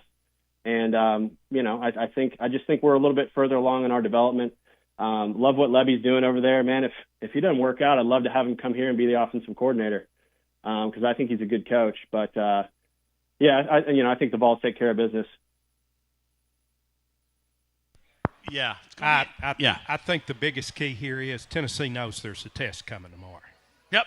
It's not going to be a pop quiz. They know there's a test coming tomorrow. Well, and you got a team in Mississippi State that, like we were talking to Joe Kurt about this, they've seen the ball go in a little bit. They're a little dangerous. When you've seen the ball go in. That's right. Kind of what Europe did to the U.S. today. I'm going to jump out there and the ball's going to go in. And, you're going to look up and you're going to be down 3-1. That wasn't supposed to happen today, Will. That's not what that start was supposed to look like on our home soil. Is it? No. Really good start for Europe. Yeah. I mean, that's what that Tennessee format does favor them a little bit, but there hadn't been a start like that for the road team in quite a while. The bottom line is, for me, I think about tomorrow Tennessee's got to unplug them, Madison, early in that game. I do not want them in that football game in the third quarter. I want them unplugged in that third quarter. Tony, a lot of people say that these offenses are similar, but I got to tip my cap to Heupel. When you really look at the way that we run in the run game and in the pass games, there's so many nuances, and you see those in the first scripted 15, 20 plays where we can jump on people. And, Levy's He'll have some stuff for us. I'm sure they're going to score some points. But, Tony, if we execute, we'll be fine. And I think what you saw in the Arizona State game with Mississippi State is they got after that quarterback. The quarterback did not handle the pressure well. And that's one thing that when we look back at the Appalachian State game or state games with Joey, he handles the pressure in the pocket extremely well, and he delivers a really great deep ball. And I told you this back in the summer, Tony. You didn't want to hear it then. It's okay. We're all coming around to it. But I think we'll be able to handle this team pretty well. So looking forward to it. Look forward to tailgating, getting together for some fellowship. I hope I see a bunch of Vols there. Yes, and, sir. Tony, as I sign off, I got 2 words for you. Tennessee travels. Thank you, my brother. There's no question about that. Travel safe, Madison. And the one great thing about getting to know a lot of our Texas contingent on here, Bino, and these guys are great callers, nice people we get call from Texas, is the SEC has basically come to them now. Yeah. The old Southwest Conference basically is the SEC. Yeah. The creme de la creme of that league. Yeah. It's wild, isn't it? Tony, I think one thing that makes me feel even better about Heupel is what we've heard about adjustments made from last season based off the Ohio State game. Yep. A lot of these offensive-minded guys have their own approach, and that was pretty much his approach, and they're not going to alter it. They're not going to alter it. It doesn't matter how much that you come to them and suggest that they do. And apparently he was open to making some changes to some things that he believed in. VIP play well. What say you about a guy like Heupel? They say an old dog can't learn new tricks. But they retold their offense, and they're doing some things with Joey football I didn't think they'd be doing, man. When they opened that season with Syracuse, and they were attacking between the hashes with tighter splits, and they came out in like some pro set stuff, I was like, say, huh?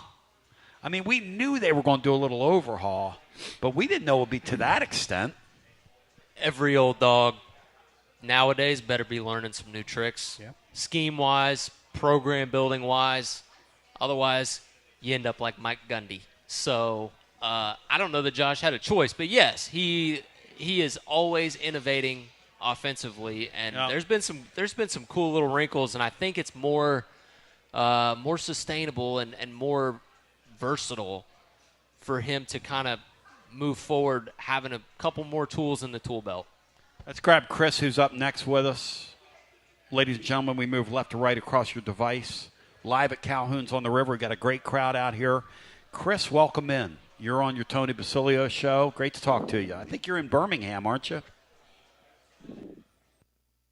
How are my French compatriots doing today? Oh, W. Lynn. Hey, Chris, welcome in. Chris. Yeah, I'm not quite Chris. I don't Go ahead. But, Chrissy Lynn. It's great to have Coach Joe on, Tony. I'm so fired up about Lady Vol soccer now. It's unbelievable. But I really want to focus on this Mississippi State game and talk to the people that are driving down to the game. In 1987, we drove to Memphis with our wives and made Memphis our kind of home base. Our wives stayed back to watch it on TV, and us guys got in a car to go to Starkville. And I'm telling you, we were in the middle of nowhere. We thought there's no way this is going to a college campus. I do not want to be in the next horror movie called Deliverance 2 or Road to Nowhere. But my advice is don't panic. Remain calm. You get to this campus, and all of a sudden there's this beautiful campus in the middle of nowhere. I mean, it is gorgeous. So just when you're driving down there, remember you're going to be going through the middle of nowhere quite a bit. Have you ever driven down there, any of you guys? Well, listen, you got to put on – Bino, have you been to Starkville? Starkville's one of the few original SEC sites that I have not been to. I would take my guitar and my mandolin out, and I'd play and then I would look for Ned Beatty somewhere because it's absolute deliverance. No offense to those people. I love them to death. But I think when Christ talks about the ends of the earth, I think Starkville's, pretty close. Might be right next door. I mean, that place is. But once you get there, it's beautiful.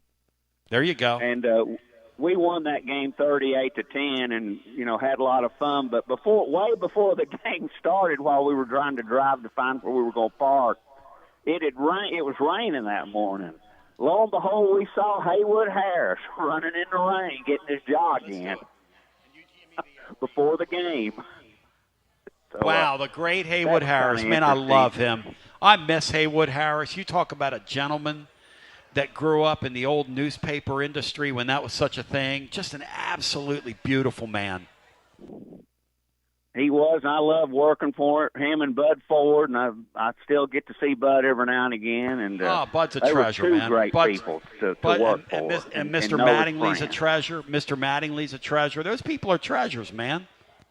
Yeah, they are. And great crowd I hear at Calhoun's, Tony, and you're doing it again. I mean, you get people. We might not be at the game, but we're there in spirit. That's right, W. We're Lynn. the 12th man in spirit, Brian. Just remember that.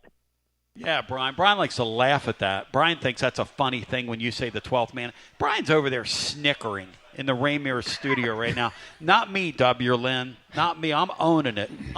It's in my heart. W. Lynn, thank you. Brian's over there snickering at W. Lynn, Bino. I don't know that Brian's snickering. Snickering at him. That's not nice. No, it's actually the 12th individual, not the 12th man. Thank you, Brian. Did Brian just blow your ears out, Bino? No, I'm good. No? Okay. I'm just checking. Will, let me go over to VIP play right now. I want to put together my parlay for tomorrow because I'm going to put a parlay. Whenever we have real games, I'm putting a same-game parlay up for the Vols. We did it for the Syracuse game, and guess what? We cashed that ticket. We did it for the Georgia game, and if the field goal would have gone through, guess what we would have done? We would have cashed that ticket. So, let's do it for this game. What is the first quarter? Do we have a first quarter team total? First quarter team total? Or a first quarter Tennessee total? First quarter game. Whatever you want to do. Something in You got a 13.5 total points in the first quarter. Both teams, Bino. 13.5. What are we going to do there, Beanstar? And Beanstar, I don't blame you. Because he's eating his grilled chicken salad right now. He's sneaking it. It is so good. Oh, yeah. That you got to put it in your mouth. It's outstanding. I'm going over. Audrey brought it out here, and very, very tempting for Bino. Yeah, let's put over the first quarter team total. This is our play that's going to appear later on today over at VIP Play for you to play with us because that's what we're going to do during these great football weekends. Okay, so we're going to do over the team total VIP Play Will, who's taking the order right now. I love this. This is, less work for me. Do we have a first half line? We do. Okay. Do we have a Tennessee first half line? We do. 4.5. Laying it. Bino, laying 4.5 in the first half. Should we stay away from that or should we hit it? No, we're laying that. The first half, do it. Let's do do it. it. First half money line is minus 186 if you prefer that. Minus 186? No, that's too. We'll lay the 4.5. No, I want to lay the 4.5, yeah. I mean, if you're going to do it, let's do it. Because you're going to juice this baby up, man, for me. I want you to juice this baby up for the listener that will go on there and have some fun. Okay, so now we got the team total is 14.5, both teams. 13.5. 13. Thank you. I played at 14. I play, I think, at 15.5 anyway. I think Nashville Lee was right last night. And then we got the Tennessee 4.5 at the half. What is the total points right now scored, both teams? 63.5. Bino, 63.5 in a league game. I think we're putting 40 up, and I think they're going to score 3 or 4 touchdowns on us. Well, that means you better jump on that over. Hit it. Give me the over. So now we got the over. We got the Bino, do we want to do one more? We don't want to do No, we're playing 3-team parlay. No, 3-legger? We're playing a 3-legger. I like Joshy Boy because he plays 8 legs. Yeah. I'm like Joshy Boy. Can we leave well enough? Yeah, I hit an 8-teamer. I'm like, Josh. An 8-teamer? I mean. I will say this. Those yes. multi-leg parlays maybe are a little easier today because there's so many more things that you can put in them. Yeah. But when you were just trying to pick 4 winners, yes, you talk about a loser. A 14 parlay, you talk about Bino, putting money in somebody else's pocket. Bino, back in the day when they would hand those sheets out, how many of us would get like if it was you had to get 5, you would get 4, but that 5th would never hit. Hey, never. Freddie back in the day, helped a little local bookie there in Oak Ridge. He said that they would take in 200 parlays a weekend. Yeah. How many would never paid off more than 2? Never. And most of the time didn't have to pay off any. Because back then it was the introductory odds. It wasn't like where the numbers moved and they made sense. And then it was how many did you have to? You had to play 5 or 6. Well, no, you could play 3, but their big thing was 5-on-5, which would pay like $200. That's what everybody went for. Everybody went to 5-on-5 because it was like for $5. And those guys would hand you your original money back as part of your winnings. Not. I think now is probably a good time. Yeah. You got to be in Tennessee and 21 to bet. All right, got a gambling thank you. problem? Call 1-800-GAMBLER. Please bet responsibly. Yes. Use code TNTony if you haven't signed up already for the app. Thank you, brother. Bet $20. Make a $20 bet. Get $100 in bonus bets. But listen, you make a $20 bet tomorrow. You're not making a bet. You're making an investment in your future. Not gambling advice. I am red hot right now when it comes to the Vols, man. I've got a beat on this thing, and I've got a beat on this game. Because I'm going to tell you something. I don't trust our secondary. I want McCoy back. I think he's coming back for the Arkansas game. We will, Bino, yes or no, give up some big plays tomorrow.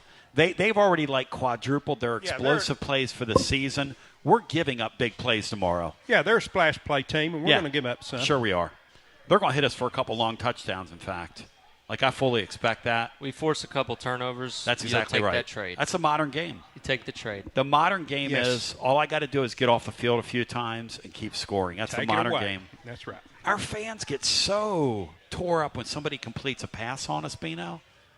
And I'm like, secondary sucks. I'm like, look, man, they're Division I players, and they're going to make plays. They got world-class speed. They're going to be schemed open. You got an 18-year-old at cornerback.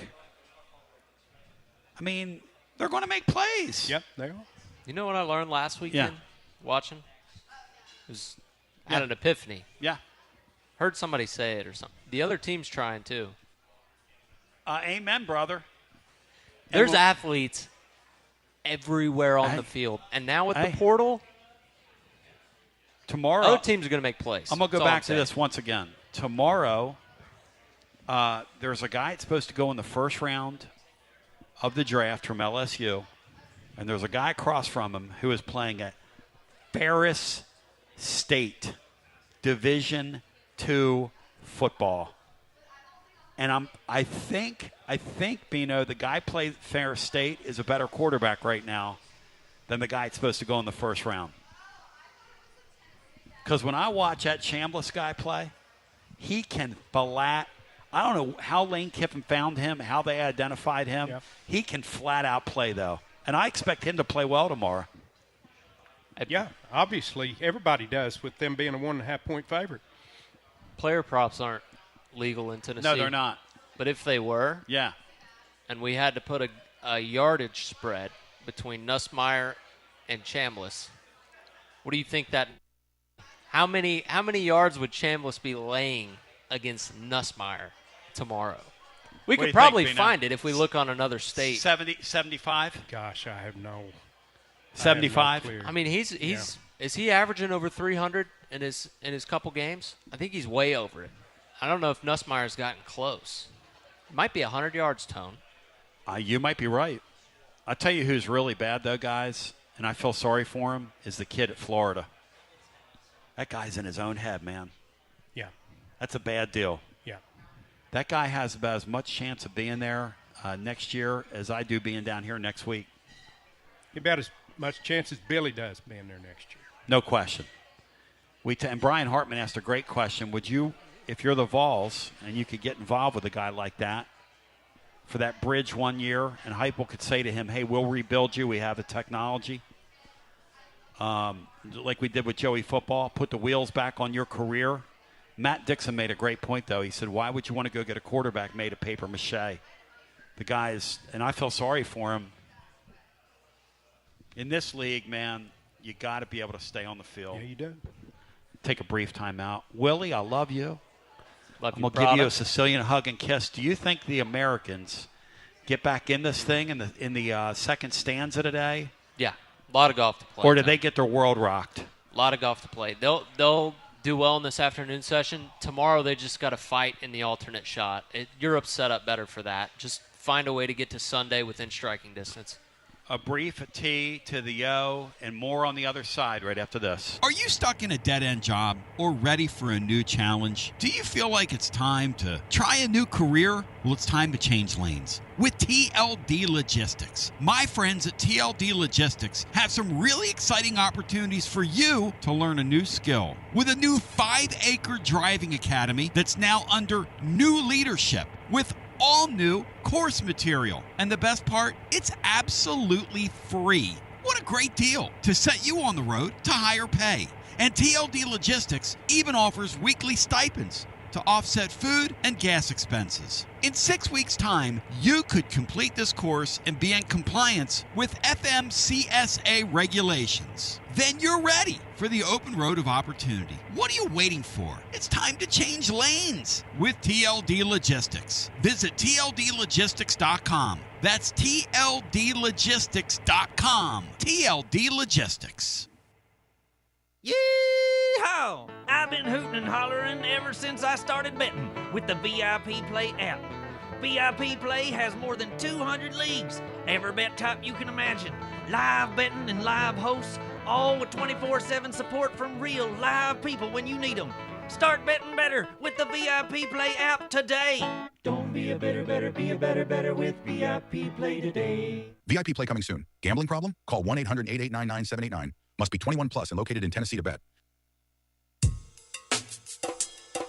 TB here for Cedar Bluff Plumbing, a live and local company that's been serving our area for over 32 years and counting because every customer counts, and I mean no job is too small. Cedar Bluff Plumbing just voted #1 by City View magazine because multiple plumbing experts are on call to serve all your plumbing needs. Chances are there'll be a plumber in your area when you call, and they won't send some salesman to your house. You're going to get a high-character, trustworthy, highly trained plumber who will serve you, not like some of these guys that look like they came off the set of America's Most Wanted. Cedar Bluff Plumbing is Basilio tested and approved and will go the extra mile for you because Chucky Mack is a servant of the people and my consigliere to the throne, celebrating over 32 years of serving living volunteers. Cedar Bluff Plumbing. Call 588-4448. That's 588-4448. Cedar Bluff Plumbing.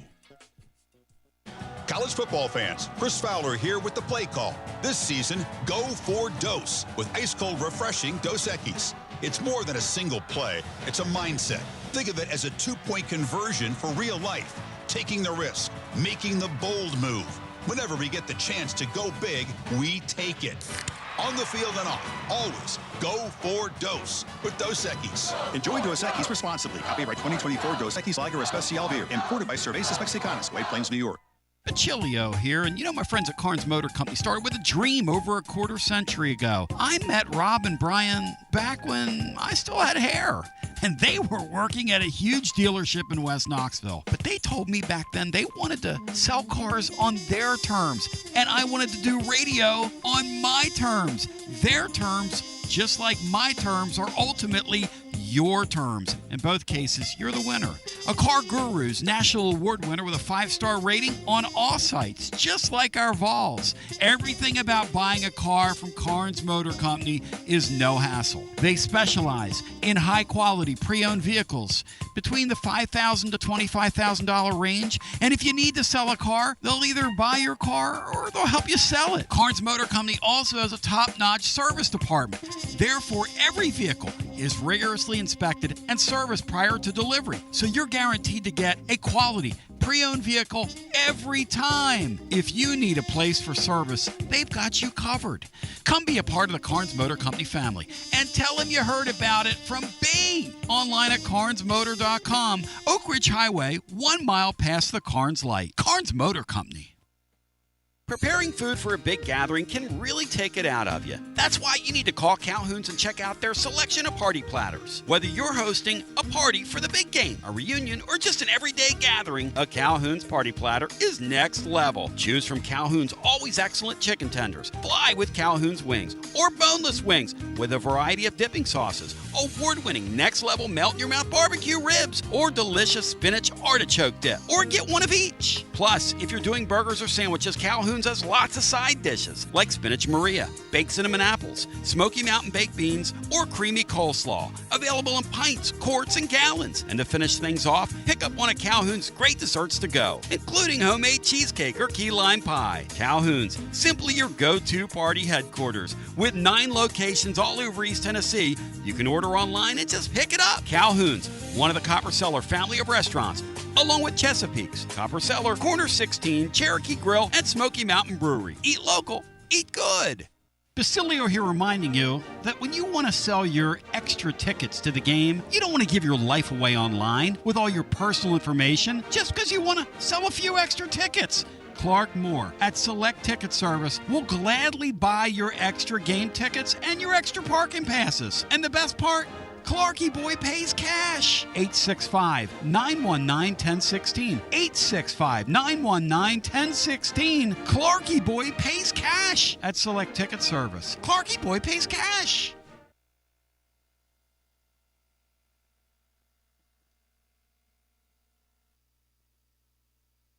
Tony B back with you. Oh my gosh, man, I'm not going to lie to you. During the break, Bino and myself sat over there and ate. I'm not gonna lie. Fastest lunch in sports. That's baby. why That's why we're 10 seconds late coming back. I mean, I hate the dead air. I apologize for it. I don't. But my blood sugar level does not. My body doesn't. My stomach doesn't. And my soul doesn't. That's unbelievable what I'm eating right there. I'm eating a grilled chicken sandwich that's so fresh. It's crazy. Salad. I did it again. Mm-hmm. It's all right. Grilled chicken salad that's so good. And what I use for the dressing here is I'd recommend this to anybody. I've told them they need to have a salad named after me, but we haven't done this yet. But it's got Thunder Roads dressing on it. You take their mild wing sauce, Thunder Roads, and you put that on a grilled chicken salad. Let me tell you something. You will come back again and again and again. It's unbelievable. Now, I'm sure I've got it smeared all over my face for the viewers that are here. Let's go to the phones. We'll get as many people in here as humanly possible. No doubt, heading for a TLD Logistics Overdrive overtime. Hello and welcome into Gray Italia. You're on the air.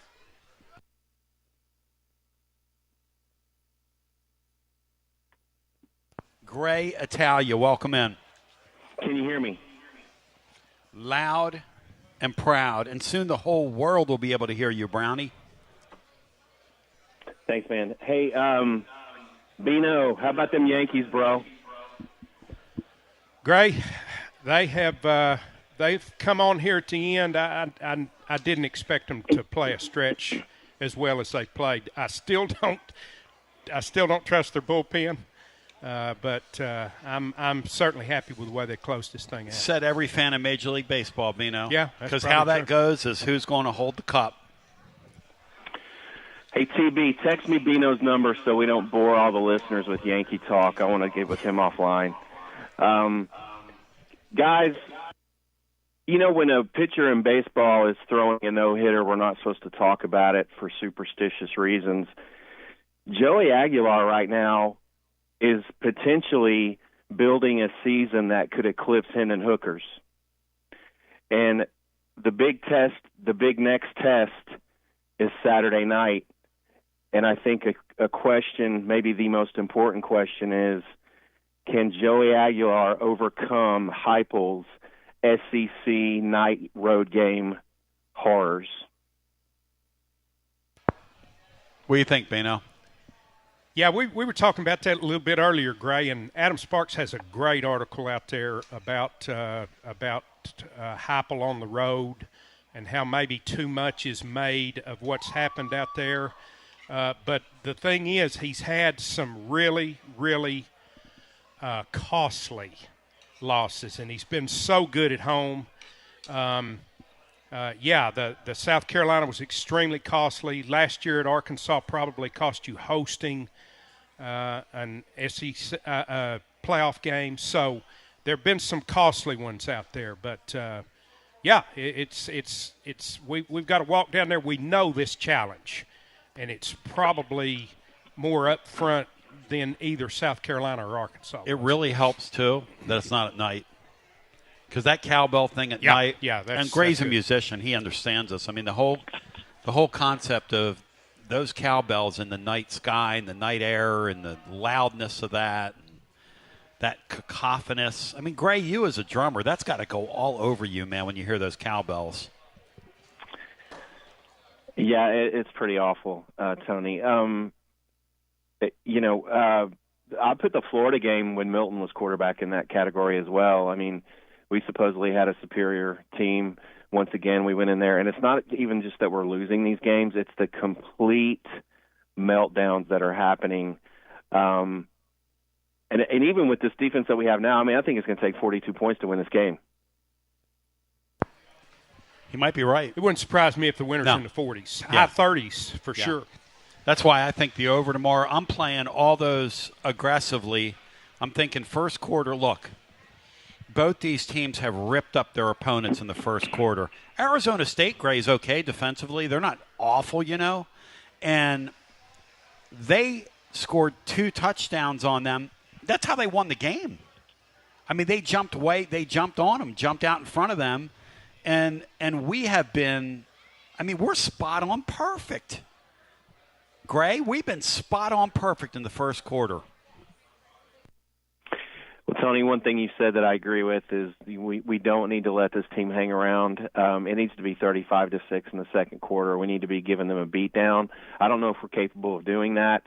I still go back to Heupel. It's hard to say that he's done a bad job. He's done a good job overall. He's taken this team places where they had not been in maybe in forever. But he still seems to have a problem. The Georgia game, having your foot on the throat of Georgia and not finishing them off, it feeds into some of the same things that happened and have happened under his tenure over the years, is that he seems to have this go-for-the-throat mentality, but then at other times he pulls back or he underachieves or he coaches scared.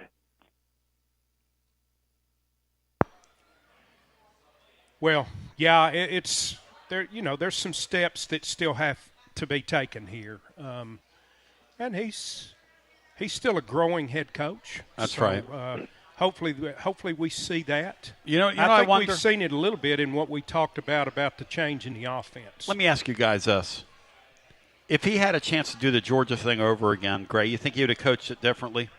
If he had a chance in the moment, just a couple of those sequences. The thing that really bothered me was the not going for it around midfield late in the second quarter. In modern college football, man, you go for that there. And you were going to go before they called timeout. So you let them calling timeout get you out of going for that. I'd have come right back out, and I would have gone for that. I don't know about that, but I think he suggested that he would do things differently. Oh yeah. After the game was over. Here's the thing, Gray, I like about him. He's not afraid to admit he makes mistakes, even though he doesn't say anything at press conferences. But he did say after that game, I would do it differently. But the question is, would he do it differently? It's one thing to say I would do it differently. It's another thing to, kind of get in the moment. I hope we'll learn that when we get in that spot again. Yep. You go on the road at Alabama, you're in that spot, kill shot. Because in this league, when you let those teams hang around, you're begging for it. Hey, you let us hang around, and you're begging for it in this league. Yeah, Tony, that's a really great point. There were 3 times in that Georgia game that he was not aggressive. The going for it at midfield, right after they got the turnover late in the game, and then the very last possession. He coached in a shell. He coached not to lose. He coached scared. And he's done that before. Now, he coached scared all season with Nico 2 years ago, and I was against that at first. I called in right after the the Oklahoma win and said that he coached scared the entire second half of that game. You guys said he had to do that because of Nico's limitations, and it looks like you were right about that, but it just seems like he's not – you have to be a little bit reckless, especially in a game like the Georgia game when you're at home. Momentum's, you've got momentum's at your back, the one's at your back. You've got to coach a little bit recklessly, and I just don't understand why he did that. And I'm still not 100% sold that he can take us to an SEC championship or a national championship. He's our guy. He's going to be here, but it'll be interesting to see how the rest of the season plays out. If they win this game, do you guys think they have a chance to win out? Tony, you mentioned earlier that you thought any team could beat any team in the SEC this year, and I agree with that. How do you see the rest of the season playing out if they win tomorrow? I don't think Tennessee's going to win out, no. I would love to think that. I'm still of the mindset that I'm not going to say into the microphone that I expect us to make a playoff simply because it's just not my expectation. It'd be great if it happens. How about you, Bino? No, I have trouble saying we're going to win out in a year when we play both Alabama and Florida. Yeah, I can't do that. Yeah, just simply. Okay, let me ask this. I think we would agree that Alabama's the better of the two teams between them and Florida. Do you guys think we can go down to the Swamp and win this year? I got to see that to believe it, man. I mean, we've seen the Bum of the Month Club. We've seen us have a 15 or 14 or whatever it was point lead with 2.5 minutes to play, and then our secondary play like that electric football when you turn the thing on and the guys are all vibrating back there, and they completed 2 passes when we're colliding with each other. I got to see us win at Florida before I believe it. I'm not going to get on here and call that. Are you, Bino? No, I think we can, and I think we should, but I'm not ready to say we will. And that's my point, just simply because I've thought that so many times down there before. Yeah, it's kind of like a fool's errand at this point, and I am a fool at times, but fool me once, fool me twice. That thing's fooled me like 15 times, guys, in the last 20 years. No offense. Amen to that. Last question, guys. If Vandy and Tennessee played tomorrow, what do you think would happen? Oh, I haven't thought about that all year. I think it would be a great football game. I would love to see the line in that game if they played tomorrow. What do you think, Bino, if that game was played tomorrow? If we played tomorrow, I would sure be praying it was played right here. I'm telling you right now, they're a lot better than people think they are, Gray. And I know you're down there. They got some men on their football team, man. They got some men. I'll be curious to see. We were talking about Mississippi State a second ago, how they could lose them all. Vandy could win some games in this league, man. Vandy's semi-dangerous. Have a great day, guys. Appreciate it. Thank you. Thanks, Gray. Bino, let's go through Vandy's schedule real quick, just kind of game it out, and then we'll go to Josh, who will join us next as we're live on the deck at Calhoun's on the river. And look, I'm not like a Vandy fan or anything, but I know when you see really good line play in this league, you have to respect it. When you see a quarterback that's gotten better with the vertical throw and is playing more inside of himself, then look, the gambling community will tell you, when you see Vanderbilt as a 20-plus point favorite, I think they were like 26.5 last week, you play the other side. You do that every time, and you're like any time. And even like last year, they were winning, but they were playing like Service Academy football. They're not playing Service Academy football. They scored 70 points last week. Blowing people away. Good, Bino. All right, you got Utah State this weekend at home, so we'll skip by that one. Yep. The following weekend, they go to Alabama. Boy, I don't know, Bino. What does I think Alabama? I think Alabama wins tomorrow. But if Alabama loses, Vanderbilt could go down there and get them next week. Laugh at that. Got an open date, and then LSU comes to Nashville. Woo! Here's the thing. What's LSU's offense going to look like? Yeah. Again, you would think in years past you'd go blowout, blowout. I'm not saying that for either one of those two games. Are you? No, I think if Vandy comes out of Alabama healthy, they could beat LSU in Nashville. Then Missouri comes to Nashville. They'll beat them. Then they go to Austin to play Texas. They'll lose that game. Auburn comes to Nashville. They'll win that game. Kentucky comes to Nashville. They'll win that game. And Vandy comes to Knoxville. They'll lose that game. So they'll win 3 games. I think they'll win 3 league games, which would be a respectable season for them. 3-5 in this league against that schedule? That would be – I think you've got them winning 4 because they've already got South Carolina in the books. Nah, I better pull one back. I think they're going to go 3-5. They go 4-4. I mean, that guy's coach of the century against that schedule. Josh will join us. We love you. The playbook, that young Patterson, young man, Bino, is laying it down. He's got you next with the playbook. He breaks it down scientifically. Dubsy and the gang come by later on. Shout out to those guys.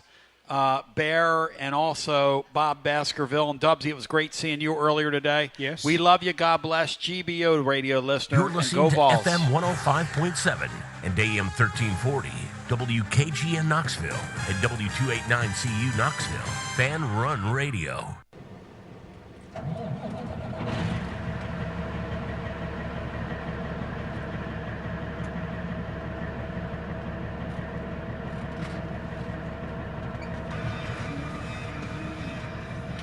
It's TLD Logistics Overdrive Overtime, presented by TLD Logistics.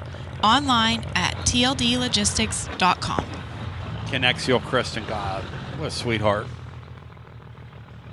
And now let's go to the guys with today's edition of TLD Logistics Overdrive Overtime. Bino, what's your level of pump right now? I want it. 2 hours. We've hung out for 2 hours here. What's your level of being pumped up here? In biblical terms, you say it, if it's written twice in a row, it's big time, isn't it? I'm pumped. Pump. I love Bino. You never know what's going to come out of his mouth, man. He's just... Neither do I. Well, that's true. That's a good point. I had somebody the other day say to me, are you really like, kind of what you are on the air? And I'm like, yeah. And they go, how? And I was joking with the family below that, I've been married for like 34 years, and my wife, she just looks at me sometimes and goes, go in the other room. You're driving me crazy, man. Like last night, she was like, you're wearing me, stop. You're wearing me out. My favorite thing that Laura said to me in the past is, like, I'll get off the air and my adrenaline's going, And she'll go, you're not on the air anymore, and I'm not one of your callers. Which is a great line, okay? That's a great line. Bino, something I want you to think about after the weekend. And by the way, winners and losers presented by our friends at Dos Equis /VIP play coming up. We're going to be past the third poll this weekend of the season. And we're going to get to the off week, okay? I want at some point next week, me and you, to do what we did with the Thursday guys, which is rank the teams in the league. Okay. It's a very – now we're going to get some clarity this weekend. Yeah, we are. This is clarity here. Mm-hmm. And I like clarity. But coming into this weekend, this is what we think the teams ranked in the league are. And then we get Josh in here. You tell me if you can go with this or not. At the third poll coming into Saturday, we got Georgia's number 1 team in the league. Yes or no? Yes. You hesitated. Why'd you hesitate? I hesitated because the Georgia team that I watched yes, sir, last Saturday yes, sir, is not the Georgia team I'm accustomed to seeing. It's or Saturday before last. I agree with that. But there is no team of that level at the top of the SEC this year. That's right. That's right. So, yes, I'll say that's based on what we've seen so far, they're the best team. The SEC is a fascinating collection of equal teams. Yeah. like 1 through 10. All right, team number 2, we ranked. Even with Mateer being out, we've got, just because of what they've accomplished and the way that defense looked last week, and I'm not blind and neither is he, when you pressure the quarterback 14 times and sack him 10 in this league, in a league game against a pretty good Auburn team, you're number 2. What do you think? Based on accomplishment, I'll say yes. Number 3 right now, because they have, again, there's like a level of expectation with this. I think Vanderbilt could get them in like 3 weeks, Bino, when you read that schedule. But LSU is number 3 for now. I'll go with LSU. Got Bama number 4 coming into tomorrow. They're still really talented. Personally, I think they win tomorrow, but we'll see. Right now, based on what we've seen, I think I would rate Tennessee ahead of Alabama. Fair enough. Because of the blowout loss to Florida. I think that's fair. Florida State. I think that's fair, too. Here's the thing about Tennessee. We got Tennessee at 6, Bino, with A&M at 5. You can make a strong case Tennessee's 2, and if they would have won the Georgia game, they're a kick away from being the number 1 team in the league. I mean, that's the truth. I'll put A&M at ahead of Alabama at 3. Yep. You drop you drop Bama down to 6 and put Tennessee at 4. Yeah. Yeah, that's fair. I mean, Ole Miss is 7. Listen, Ole Miss is very capable of making a playoff this year. Yes. Very capable. And then Texas, who spent more money than probably any of these, probably 1.5 of these rosters combined. Texas is sitting there at number 8, Bino. It's the kind of league it is. It's the kind of year it is, man. I mean, you play Ohio State right out of the gate. Yep. And then have played teams that you just can't prove yourself against. And the Joes versus the pros is a real thing in this league right now. And the Joes are having the time of their lives.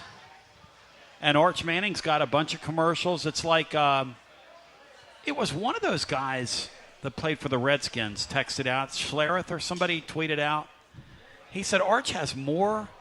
He's got more commercials, Aaron, during this game than he does big plays. It's a crazy era, isn't it? Yes, it is. It is, Tony. Back to the phones we got. Are you buying that Arch gets it together? Where are you on that? Does he get it together? I'm going to say he gets it together, Tony. He has to get it together, right? I am stunned that in his 3rd year on campus, he's no better than he is. He has to get it together, right? They got so much talent around him. Yeah, if he can play at all. He has to. All right, let's get Josh in here, who's up next with us. Live today, Calhoun's on the river where we be. It's absolutely an outstanding day to be here, to be live with you and in living color. Hello and welcome in, Josh.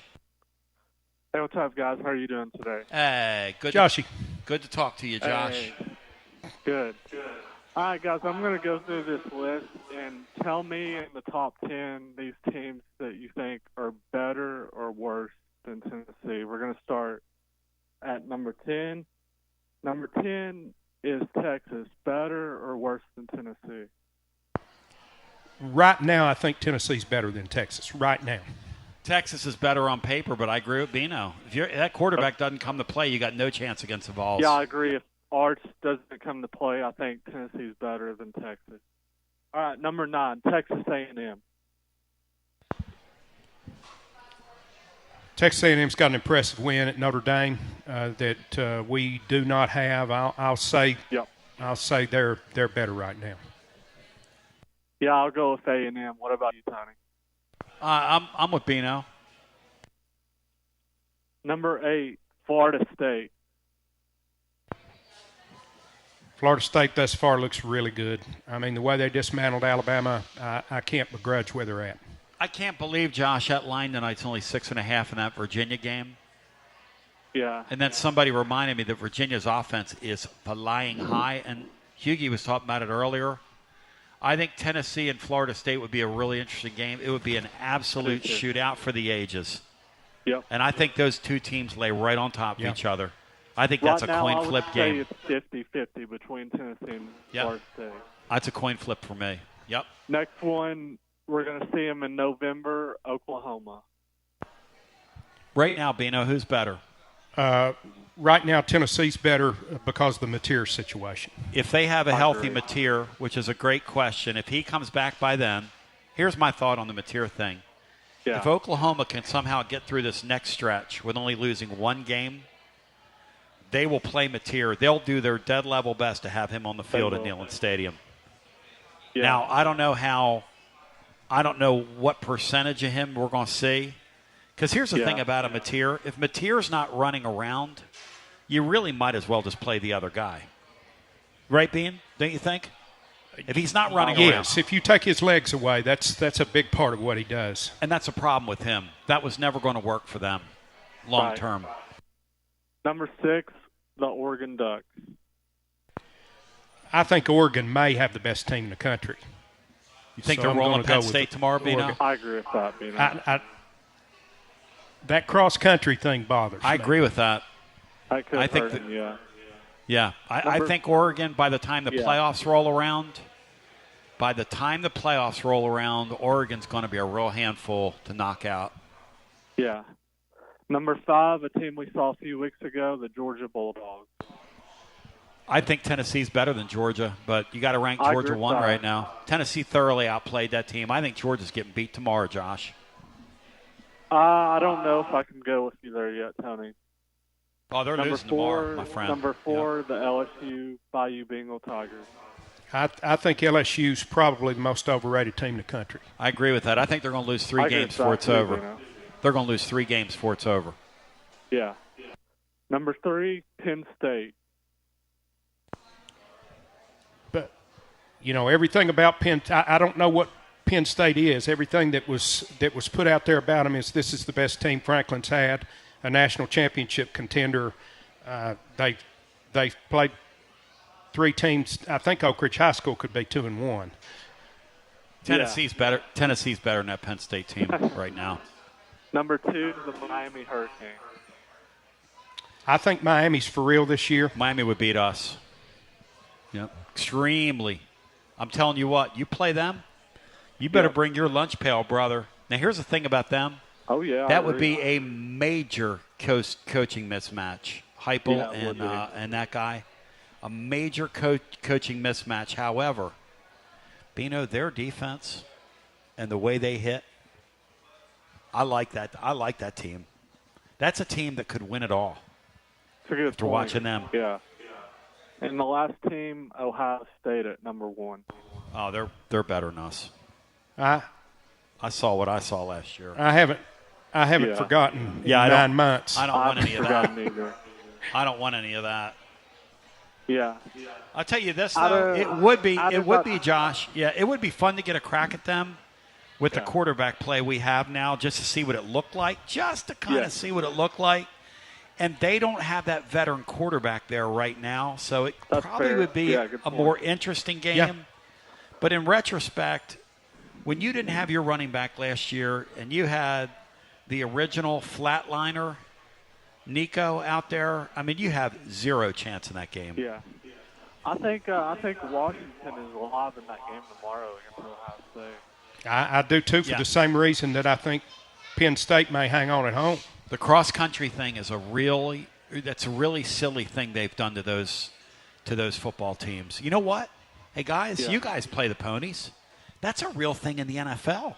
Oh, absolutely. When you get in that 1 o'clock window, particularly in the NFL, and you're playing, the San Francisco 49ers or somebody, that's a huge advantage. Wonder how much that'll come into play on Tuesday night basketball games. Amen. How about this, Bino? Yeah, how about this? That's a really good point, yeah. Well, how about this, guys? How about those noon starts? How about those noon starts, Josh? Oh, yeah. When it's 9 a.m., my body clock tells me it's 9 a.m. What am I, playing high school football in the Northeast? Right. But, Tony, I think Tennessee is better than 4 or 5 out of those top 10 teams I rattled off. I think you could make that. Yeah. I agree with that. Now, that does not mean the Vols are making the playoffs, because the Vols have to navigate through this schedule still, and they still have to overcome a Joey Aguilar stinker, because Joey Aguilar is going to have a stinker game because everybody does. That's the point. Bino said it. That's the truth. Yeah. Guys, out the door, I'm going to leave you with this. I think our run game is going to have a better game tomorrow than our passing game. I think we could go for 200-plus rushing yards tomorrow. Go Big Orange. Thank you, Josh. Great phone call. Music City Sam up next with us. Sammy, welcome on in. How you doing, brother? I am leaving the state of Georgia, heading back to Tennessee. I couldn't feel better about it. Wow. Get me out of here. What a beautiful thing, my friend. Let me guess. Coming out of that Atlanta area, you encountered a little bit of traffic today. just a wild guess on my part. Shout out Terry in Atlanta. That that's pretty wild, but yeah, that actually did happen. Plenty of something tells me drivers in Atlanta. Yeah, something tells me that's accurate. Hey, I want to thank you for going over that same game parlay, because as soon as I get into Tennessee, I am hammering that 13.5 first quarter. There's 0% chance those two teams don't come out for 14 in the first. How, in what world, Bino, would that 13.5 make any sense? No. You want to give money away? I mean, I cannot believe it's under 2 touchdowns. I mean, just a 1-point move, and I might see it a little bit. Exactly. But no. Those two teams, those two weird defenses. Yeah. I mean, they give up the big play. We give up the big play. They make the big play. We make the big play. Both of us have been tremendous on our first possession. Oh, my gosh. Yes. Tennessee's going to have 14 in the first quarter on their own. I'm convinced of that. I agree with that, Sam. I think both teams. I think you'll see 21 points in that first quarter. I think that's pretty fair to say. Yeah, I mean, this offense, Georgia may not be the defense they were previous years. They're still loaded with dudes. And to be able, in the third game of the season, with all the new offensive pieces, to put up that kind of production, I don't care that it's on the road. If the offensive line plays the way that it's been playing, and you have time in the pocket, you can't slow this offense down. Even if Joey misses some passes, I think we're going to come out and run the ball first. After when they checked the tape and they saw what Arizona State did to Mississippi State, we'll be running the ball in the beginning, in my opinion, to set up the deep shot. Maybe that's what the number's about, guys. Maybe that's what the number's about. Maybe the thought is that Tennessee runs the ball. Yeah, maybe that's what the models run are out saying. a bunch of the quarter. Yeah, but even out of our running game, though, we're going to go fast. Oh yeah. I mean, it'd be lightning. I listen. I just don't think that Mississippi State can win the line of scrimmage tomorrow. If I did, I'd believe in them tomorrow. I just don't think they will. Are we sure that 13.5's not our team total? No, it's both teams. Wow. Yeah, because Lee gave it out last night, or was mentioning it on our Winners and Losers presented by Dos Equis /VIP play, which comes up as soon as we're concluded here. Hey, on a second note, I want to publicly offer Will Heflin a job, because VIP play might have to shut down with the amount of money I'm going to take from him. Beautiful. That's what I like. That's what I'm talking about. Willie, polish up your resume, Willie. He's already hired. He's a VFL. No question. And he is. And let me tell you something about him. The guy you hear on the air is the man he is. That is a good, solid human being, Beanstar. Yes or no? Absolutely. I mean, I told Tony. I said, Tony, when I got to know Will back in the spring when I first met him, I said, Tone, I said, this guy's for real. He goes, oh, Tony. He goes, that guy's a room reader. He's a smart guy. He's a bright guy. He's a great teammate. And then he was telling me stories about how when he was first married, he had Drew Gilbert living with him. What do you think that was like? In a little one-bedroom apartment, him and his wife. His wife said, "Oh, my gosh, Drew Gilbert, what an absolute maniac. Living with us when we were first married." Can you imagine that, Bino? This is the guy you had to bring in here? Yeah. Will? Yeah, exactly. That's a true volunteer right there, Tony. No question. Volunteer. We always open our houses. We're the first ones to run into the fire. Always. I love this place, man. Hey, a quick point on these road stinkers. The last 2 years, if you have a Joe Milton and a Nico at quarterback, I think you're bound to have a game on the road where you just can't show up. Because, if your quarterback is so lackluster, that spreads to the rest of the team, in my opinion, where when you see an offense operating that way with a quarterback, I just think it's hard for teams to get up every single time. And then 22, that South Carolina game is just, who knows what happened with that. But I don't think we're going to have this road stinker this year with Joey Aguilar at quarterback.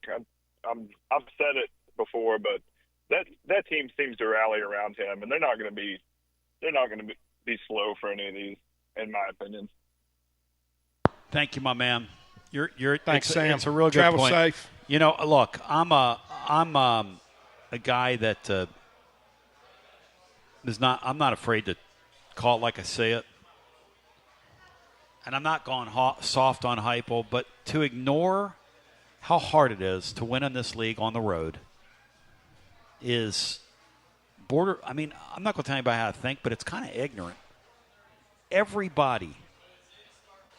Georgia, that great Georgia team with all that talent, Bino, all you got to do is make a field goal, and they would have lost on the road last week. And is that a road stinker? I mean, is that what that was for them? Is that what their fan base would say? I'll go back to everybody loses on the road. Adam Sparks put out there. I think the fact Tennessee's been so good at home has just magnified some of the things that have happened on the road. Yep. And I won't, I'll be the first to admit that there's been some big fall-offs from the way that we're accustomed to seeing a Heupel team perform in some of those road games. It's been a drastic drop-off in production, but still, I think he's 7-9 on the road. Yeah. And I know from a guy that spent a lot of time out watching games on the road, you're close to 500 in this league today, especially. You're probably doing okay. Amen, Charlie Brown. Because I think about just the degree of difficulty, these crowds that you're playing in front of. I mean, think about that.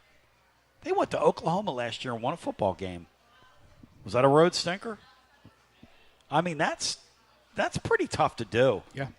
Yeah.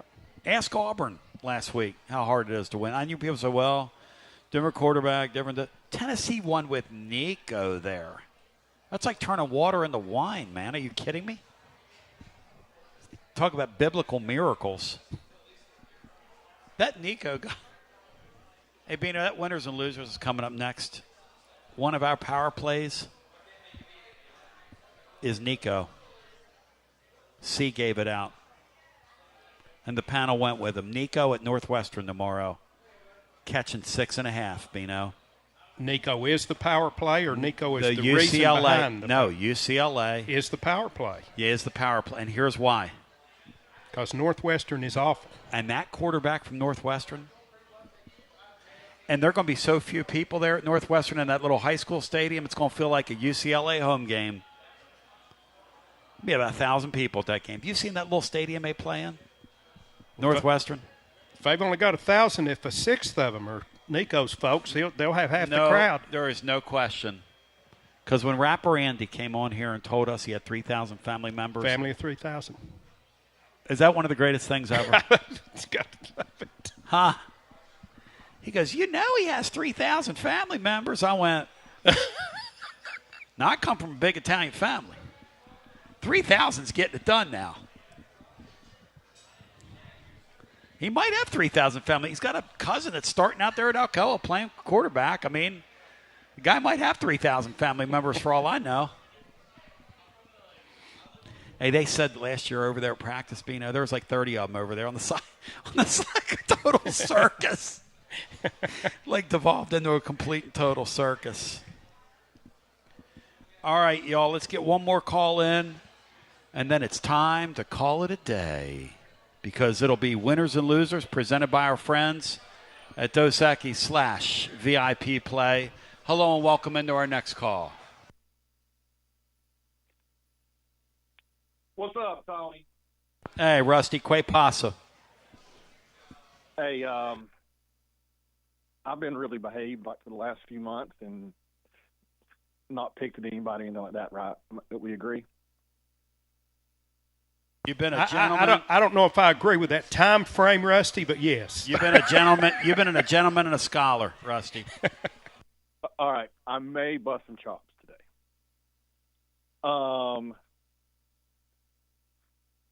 Does anybody remember Georgia going to Alabama last year and being down 35-0, and then having a chance to throw a ball into the end zone to tie the game and send it to overtime, and how bad Georgia's defense got drugged in the first half of that ball game? Oh, yes. Does everybody remember that same Georgia team about 3 weeks later playing Texas? At Texas? Oh, yes. Oh, yes. Yeah. They can look bad every now and then. They can turn it up when they want to. They still got dudes. I would love to say we're better than them. I think we outplayed them 2 weeks ago. Mm-hmm. I still think they're a better football team than us overall. It would be interesting. Look, in the heels of that, a lot of our fans were saying, "I want a shot at them," and you know that falls under the old adage of be careful what you wish for. Sometimes when you get in those spots. But I would like to see it. Go ahead, Bino. I said before the game that I thought that we were playing them at a perfect time to play Georgia. Yeah. Because I do think that they'll be a much better football team in November than the one that we saw in September. And it might be a good time that Alabama's catching them, too, because I still don't think they are who they're going to be. Yep, could be. So we'll see what happens. So the other one was, Bino, you said you think Oregon's maybe the best team in the country. I'm not disagreeing with that. Tony, what do you think about that? Where do you rate Oregon? I haven't really thought about it. I think they're going to be dangerous come playoff time. I think their quarterback's very young right now, and they're going to take some lumps, but they've got a league that's going to let them grow into the season. I know they've got a lot of talent. I think a lot of Lanning. I don't know if I trust their defense. We'll see what happens tomorrow. What do you think about them, Rusty? I think they're really good. I still don't know. Moore's another one of those kids that's in that arch, Nico, Malachi Nelson, Jackson Arnold class, so I don't know that I trust him still. I wanted to get Tony's take. What do you think about them versus Ohio State in that conference?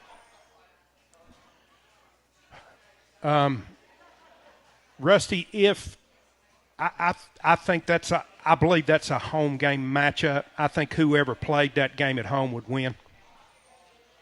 What about if they played in Pasadena? Because I saw what I saw when Ohio State and then played last year in Pasadena. I think this year I would take Oregon on a neutral site right now. Me too. I'm just picking at Tony because he saw what he saw when we went to Columbus. But Oregon doesn't get the same grief this year for being down 38-0 in Pasadena at the half. Yeah. Yeah, Oregon gets the kiss. We haven't exactly got the kiss. They got Dante Moore. We got Joey Aguilar. And Oregon last year was all number one all year long. They squeaked out a win over Ohio State and then got drugged by them later in the year. So I'm pointing out the fact that I don't think last year really matters. I thought the questions Josh asked were really good.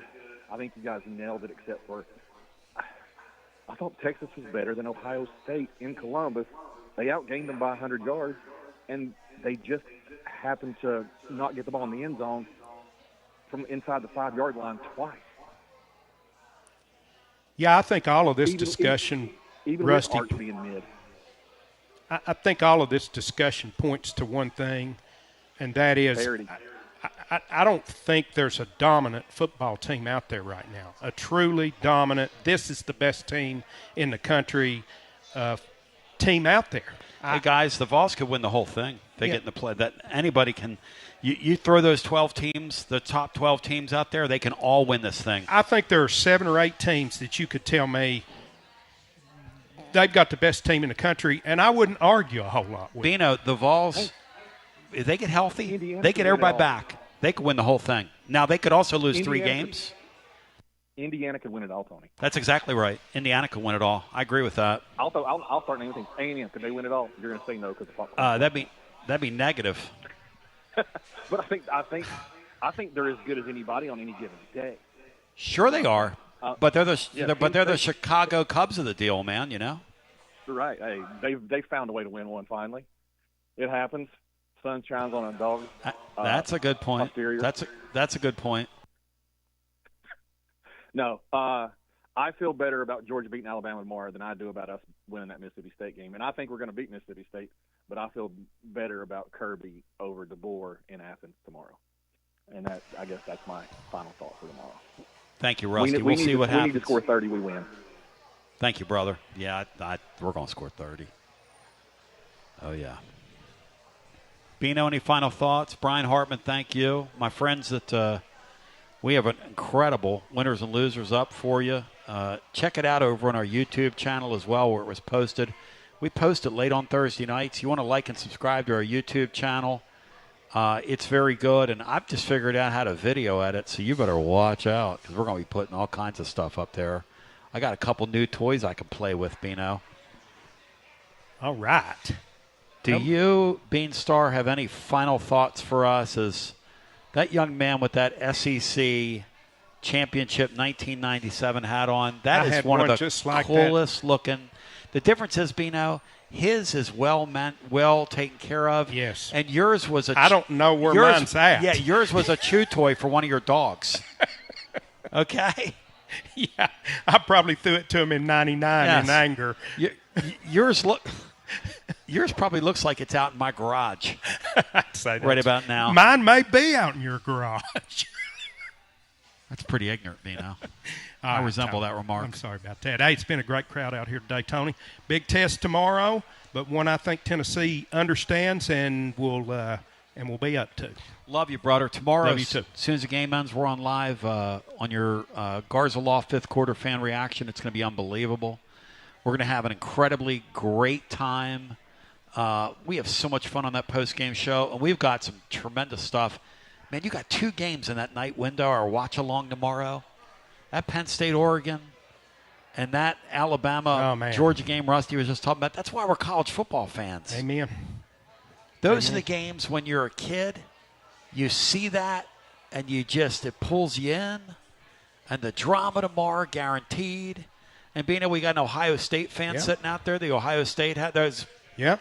We would like to say to you, we don't want to play you guys again. Thank you. It was a lot of fun last year. Actually, it was not. We'll play you in baseball. We'll play you in basketball. If you want to play some women's soccer, we'll play you in that. I'm not sure we want you on the football field right about. Give us like 2 years. But in the meantime, I'll never forget after that playoff game last year, Bino, we stayed on till 5:30 in the morning. I think I'm still feeling that. You imagine staying up till 5:30 in the morning talking Tennessee football? No, I can't. I was up almost 24 straight hours. We were like totally punch drunk. But we were so stunned at what we saw because they looked so different than that team that was on the field with Michigan the week before, which goes to show you in that sport, you got no idea. And they call it gambling for a reason, right? Yeah. Hey, nothing matters less than last week, college football. Bino, much love to you. Thank you. Tony. Brian Hartman, much love to you. Speaking of gambling, winners and losers, ladies and gentlemen, presented by Dos Equis /VIP play on the way next. Love you.